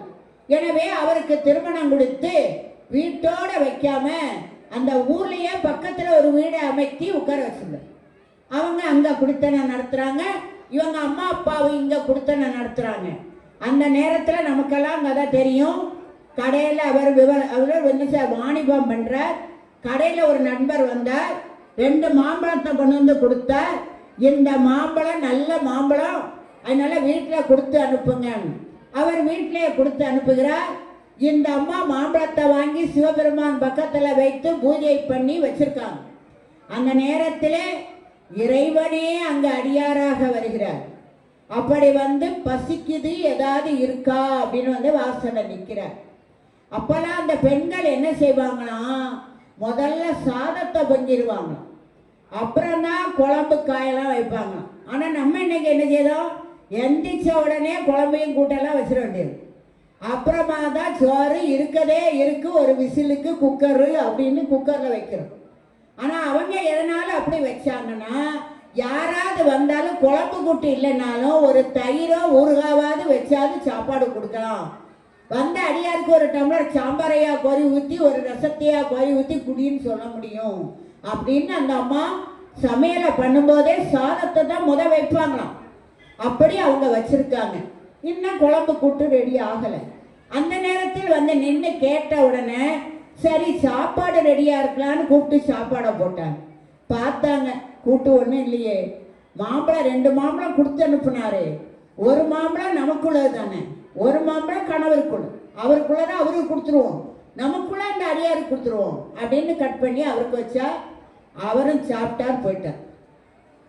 மத்தியானம் கணவர் வந்தார், சாப்பாடை போட்டாங்க. ஆமாம், என் ஃப்ரெண்டு ஒருத்தர் மாம்பழம் பண்ணானே, அது மாம்பழம் ரொம்ப நல்ல மாம்பழமாமே, அதை எங்கே கொண்டு வான்னு கொண்டு வந்து கொடுத்தான், சாப்பிட்டார். பரவாயில்ல, அவன் சொன்ன மாதிரி நல்லா தான் இருக்கு, இன்னொரு மாம்பழம் உண்டுல அதையும் கொண்டு வான. இவ பார்த்தா இன்னொரு மாம்பழத்தை தான் நம்ம அடியாருக்கு கொடுத்துட்டோம், என்ன செய்ய அப்படின்னு உள்ள போய், இறைவா ஒரு மாம்பழம் ஒரு அடியார் வந்தார், அது நம்ம பங்கு தானே நான் கொடுத்துட்டேன், இப்போ இன்னொரு மாம்பழம் வேணும் கேட்காரே அப்படின்னு கேட்குறேன். இறைவன் கருணையால் இன்னொரு மாம்பழம் வந்தது, அதை கொண்டு வந்து கட் பண்ணி வச்சுட்டான், சாப்பிட்டார். சாப்பிட்டு முடிச்சோன்னு பார்க்குறாரு, ஆமா 2 மாம்பழம் ஒரே மரத்தில் உள்ளதுன்னு சொன்னாரே, இது ரொம்ப விசேஷமா இருக்க, ஏன் சிவன் அடியாருக்கு கொடுத்த மாம்பழம், இறைவன் கருணையால் கிடைத்த மாம்பழம் எப்படி இருக்கும், அந்த மாம்பழம் அவ்வளோ அழகா இருந்தது. அப்ப ரெண்டும் ஒரு மரத்து காய்னா இது எப்படின்னா இவ்வளவு அழகா இருந்துச்சு அப்படின்னு கேட்குற. வேற வழியே இல்லாம கணவன்கிட்ட பொய் சொல்ல முடியாம இறைவன் கொடுத்தான்னு. என்ன இறைவன் நீ கேட்ட அவர் மாம்பழம் கொடுத்த இந்த கதையை நான் நம்பணும் அப்படித்தானே அப்படிங்க. அப்படி இறைவர் கொடுப்பார்னா இன்னும் ஒரு மாம்பழம் வாங்கிட்டு வாங்கன்னு. ஏன்னா பழைய காலத்துல கணவன் எதுவும் கொடுத்து விடாரா அதுதான் வீட்டில் இருக்கும். இப்போ நம்மள மாதிரி ரோட்டில் போனோமா என்னத்தை நம்ம பிடிச்சா அதெல்லாம் வாங்கி வீட்டில் அடைச்சிருந்தோம். என்ன வாங்கியிருக்கேன்னு கணவனுக்கும் தெரியாது. அப்படியெல்லாம் இருக்கு நிறைய வீட்டில். அந்த அளவில் வாங்கி வச்சு இப்போ இவர் என்னன்னா அந்த அம்மா எங்கும் போவார். கணவன் எது கொடுத்தாரோ அதான் அவருக்கு நல்லா தெரியும். 2 மாம்பழம் தவிர வேற கிடையாது. அவர் போய் கேட்கிறார். என்ன தெரியுமா கேட்டா, இறைவா நீ முதல்ல கொடுக்காம இருந்தா கூட ஒரு அடியார் வந்தாரு கொடுத்தான்னு சொல்லியிருப்பேன். இப்ப நீ கொடுத்தேன்னு சொன்ன பிறகு அவர் நம்பல. இப்ப நீ தரலன்னு வச்சுக்கோ, நீ எனக்கு கொடுத்த மாம்பழம் பொய்யாயிப்பு. அதனால நீ என்ன செய், அதை தடுத்தா அப்படின்னு கேட்டு நிற்கிறார். இறைவன் கருணையால் இன்னொரு மாம்பழம் வந்தது. அவர் என்ன கேட்டார், இன்னொரு மாம்பழத்தை வரவித்துத்தா பார்க்கலாம்னு. இவரும் நேர கொண்டு போய் கொடுத்தார். வரவித்துத்தா பார்க்கணும்னு கேட்டாரா, கையில கொடுத்தோன்னே பார்த்தார். அவர் பார்த்த மாத்திரத்திலே மாயமாய் மறைந்தது மாம்பழம். ஏன் பார்க்கணும்னு கேட்டார், பார்த்தார், மறைந்தது. உடனே இவர் பார்த்தார், எம்மாடி இவ லேசுப்பட்ட பொண்ணே இல்லை, இவ தெய்வ பெண்ணு, இவ கூட நம்ம வாழ முடியாது, நம்ம என்ன செய்யலாம் நினைச்சிட்டு சொல்லாம கொள்ளாம ஓடியே போயிட்டேன். போனவர் சொன்னார், எம்மா வெளிநாட்டில் நிறைய சாமானெல்லாம் வந்திருக்கு, நம்ம கடைக்கு வியாபாரத்துக்கு உதவும், நான் போய் வாங்கிட்டு வரேன்னு அப்படின்ட்டு போனார். போனவர் அங்க போய் இவ கூட வாழ முடியாதுன்னு இன்னொரு பெண்ணை கல்யாணம் பண்ணி ஒரு பொம்பளை குழந்தை பிறந்து இவளுக்கு பேர அந்த குழந்தைக்கு புனிதவதியான்னு வச்சு வாழ்ந்தார். ஒரு நாள் நினைச்சார் ஊருக்கு போயிட்டு வரலான்னு வந்தார். வந்த உடனே கோயிலுக்கு கூட்டிட்டு வந்தாரா மனைவி மக்களை எல்லாரும் பார்த்தாங்க. ஆமா இவன் புனிதவதியார் கணவன்ல இன்னொரு பொண்ணோட வந்திருக்காள, பிள்ளை வேற இருக்கு, அவரை காலில் சொன்னாரு அப்படின்னு காட்டு தீவியா வதந்தி கேட்கணுமா? இப்பன்னா செல்லுல ஸ்பாட்ல சொல்லியிருப்பாங்க. அன்னைக்கு அங்க போய் சொன்னாங்க, டேய் உங்க வீட்டுக்காரரு அங்க வந்திருக்காரு. இவா அவங்க அப்பாட்ட சொல்றா, அவ அப்பா இவரை பல்லக்கில் வச்சு கொண்டு போனான். நம்ம வீட்டுல உள்ளவங்களா இதே மாதிரி ஒரு செய்தி வந்திருந்தா நம்ம என்ன சொல்லுவோம், இங்க இருந்து வியாபாரம் செய்ய போறேன்னு சொல்லி இன்னொரு பொண்ணை கல்யாணம் பண்ணிட்டு வந்து நிக்க, என்ன அப்படியே 2 பேருக்குள்ளேயும் டப்பராயி டைவர்ஸ்னு வந்து நின்றுருக்கும். அந்த அம்மா பார்த்தாங்க, வேற கல்யாணம் பண்ணிட்ட வந்திருக்காங்க அப்படின்னு இறை சிந்தனையோட இருக்கா. அந்த நேரத்தில் அவர் என்ன பண்ணுதார், மனைவியை கூப்பிட்டு, இதுதான் என் முதல் மனைவி, அவ தெய்வம், வணங்கத்தக்கவர், வா அப்படின்னு மனைவியை கூட்டிட்டு வந்து 2 பேருமா அவ காலில் விழுந்து வணங்கினாங்க. குழந்தைய வணங்க சொன்னார். தாயே நீ போற்றத்தக்கவர், உன்னோடு வாழ முடியாது, எனவே நான் இந்த தவறை செய்து விட்டேன், இந்த குழந்தைக்கு உன் நினைவாக உன் பேரை வச்சிருக்கேன் அம்மான்னு மரியாதையோட நீ என்று அழைத்தவர் நீங்கள் என்று மரியாதை கொடுத்து நின்ன ஆளையெல்லாம் பார்த்து சொல்ற, நீங்க எல்லாரும் விழுந்து வணங்குங்க, இவ தெய்வ பெண்ணுன்னு. அதுக்கு பிறகுதான் இவங்க 2 பேருக்குள்ள இப்படி பிரச்சனை இருந்துக்குன்னு அவங்க அம்மா அப்பாவுக்கு தெரிய வந்தது. நம்மனா நேர பெட்டியை தூக்கிட்டு இங்க வந்து அவன் கூட நீ அவன் வாழுவான், அப்படியா இப்படியா சொன்னா இன்னும் போவார் இங்கே அப்படின்னு நம்ம சொல்லுறோம். தப்பு எல்லா இடமும் இருக்கு, இதை எப்படி திருத்த வேண்டும் என்று சொல்லி கொடு. அதை சொல்லலை, இதை பெரிய புராணம் நமக்கு கற்றுக் கொடுக்கு. அப்ப அந்த நேரத்துல அவ பார்த்தா கல்யாணம் வேற பண்ணிட்டா, ஒரு குழந்தையோட இருக்கார், இனிமேல் நம்ம வாழ முடியாதுன்னு நேர இறைவன் போனார். அப்பா சிவபெருமானே, மொழி பயின்ற நாள் முதலாக பிறந்து மொழி பயின்ற, அந்த பிறந்து நான் என்னைக்கு மொழி பயின்றனோ அப்போதே உன் நாமத்தை தவிர நான் எதையும் தெரியலையப்பா. விளையாண்டா கூட சிவபெருமானை வைத்தல்லவா நான் வழிபாடு செய்தேன். அப்படி நான் வழிபாடு செய்து உன்னை வழிபட்டது உண்மையானா இந்த உடம்பு இந்த அழகெல்லாம் என் கணவனுக்கானது. ஆனா அவரோ வேற பெண்ணை கல்யாணம் பண்ணிட்டார். எனக்கு இந்த அழகு தேவையில்லை, எனக்கு பேய் வடிவத்தை கொடு என்று என்று கேட்டு வாங்கினார். அவரும் பேய் வடிவத்தை கொடுத்தார். அதன் பிறகு ஸ்தலங்கள் தோறும் சென்று வழிபாடு செய்து அங்கே ஆனந்த கூத்தாடக்கூடிய கூத்த பெருமானை காண வேண்டும், கைலைக்கு செல்ல வேண்டும் என்று வருகிறார். வந்தவர் நின்று பார்த்தார். கைலையை காலால் மிதிப்பது பாவம் அல்லவா என்று தலைகளாக நடந்து வருகிறார். கைலையிலே சிவபெருமானோடு இருந்த உமாதேவியார் பார்க்கிறார். அது யார்? ஒரு பெண். அந்த பெண்ணை பாருங்கள், பேய் வடிவாக உள்ளார், தலைகீழ நடந்து வராளே, அவள் யாரு அப்படின்னு கேட்ட உடனே எம்பெருமான், தாயும் இல்லாதவன் தந்தையும் இல்லாதவன் எல்லாருக்கும் அம்மாவும் அப்பாவுமாக இருக்கக்கூடிய அந்த இறைவன் சொல்லுகிறார், எங்க அம்மான்னு சொல்லல, நம்மை பேணும் அம்மைகார்னு உமாதேவியாட்ட, உனக்கும் அவதான் அம்மா எனக்கும் அவதான் அம்மா, நம்மை பேணும் அம்மைகார்னு. அது பிறகு அவ மேல ஏறி வாரா, அம்மையே வருக என்று அழைத்தார். அம்மா நீ கூப்பிட்டா நான் அங்கேயே வந்திருப்பேனே, ஏன் இவ்வளவு தூரம் கஷ்டப்பட்டு வந்தேன்னு. அப்ப அவ சொல்றா, நீ இருக்க இடத்துல வந்து உன்னை பார்க்கணும், இன்னும் ஒரு ஆசை, நீ ஆடுறத நான் பார்க்கணும், நான் உனக்கு பாடணும், அப்படி அந்த காட்சியை பார்க்கணும்னு ஆசைப்படுறேன், நீ ஆடுவியா, நான் பாடுறேன்னு.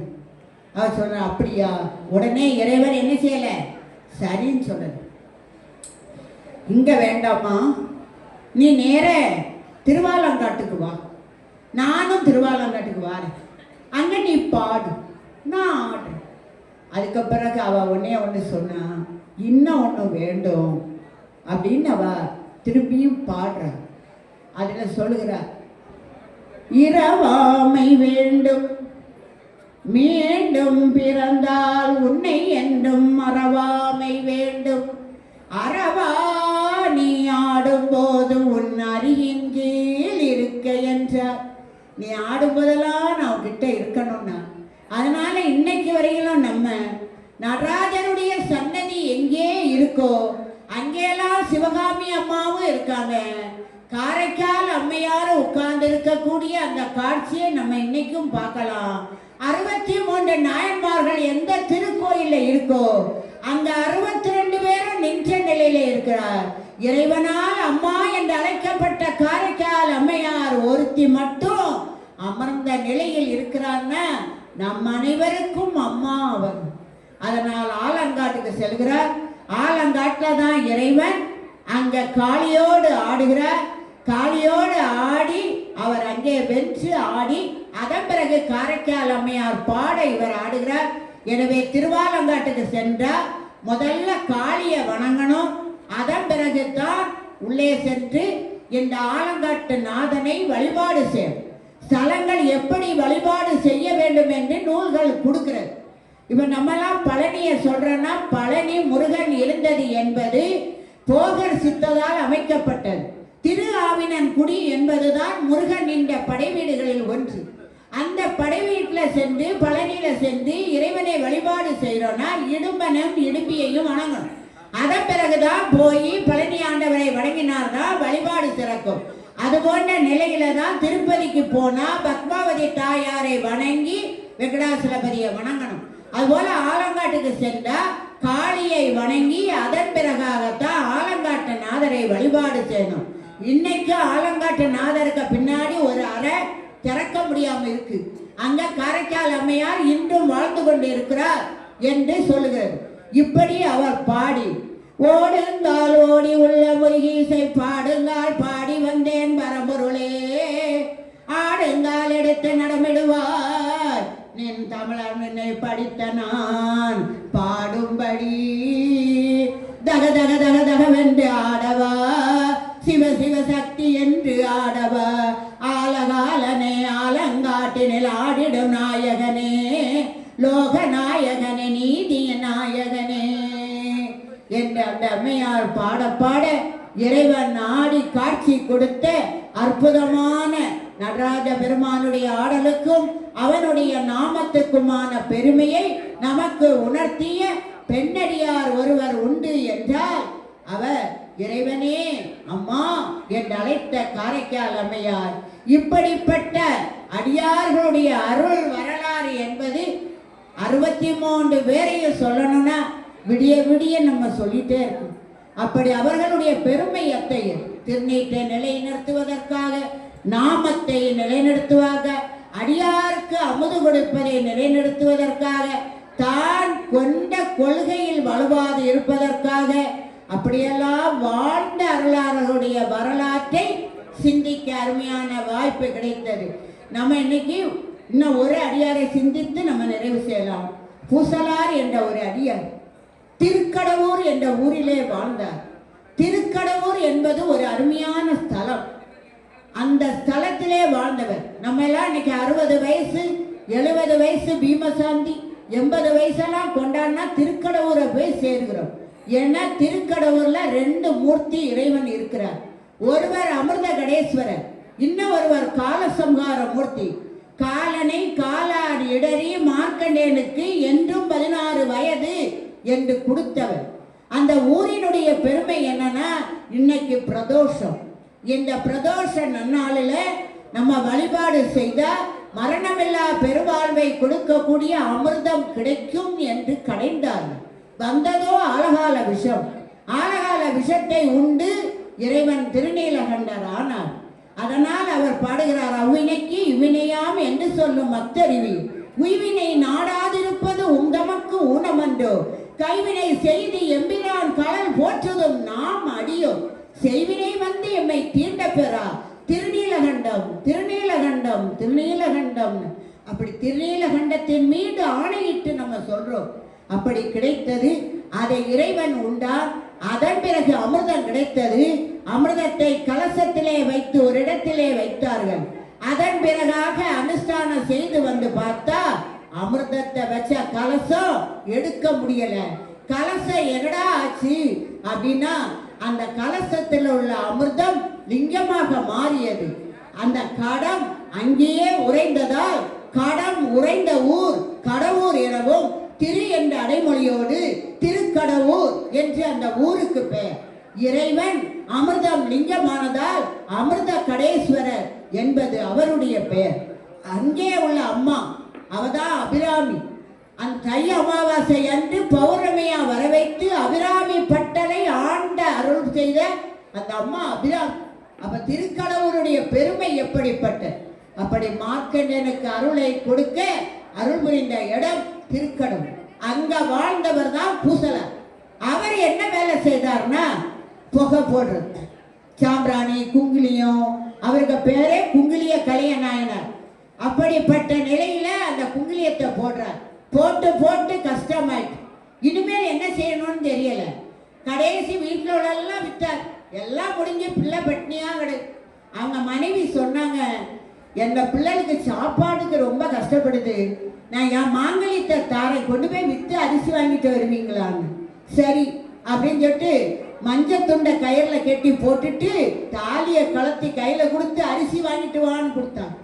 இவர் அதை வாங்கிட்டு வெளியில 10 அடி தான் போயிருக்கோம். அங்க ஒருத்தர் சாக்கு முட்டையோட வாரான். இவர்கிட்ட வந்தவன சொல்றான், குங்குலியம் வாங்கலையோ குங்குலியம், குங்குலியம் வாங்கலையோ குங்குலியான்னு. இவர் என்னது வச்சிருக்க? குங்குலியமா குடுன. பைசா வச்சிருக்கியா? பைசா இல்ல, நீ அந்த பொருளை தா, நான் உனக்கு ஒரு பொருள் தாரேன்னு மாங்கலித்தை அவர் கையிலே கொடுத்து குங்குலியத்தை வாங்கி நேராக சென்று திருக்கடவுர் அமிர்தகடேஸ்வரருக்கு புகை போட்டு கொண்டிருந்தார். அமிர்தகடேஸ்வரர் என்ன செய்தார் தெரியுமா? அவர்கள் இழந்த சொத்தை பூரா திரும்பி கொடுத்தார்.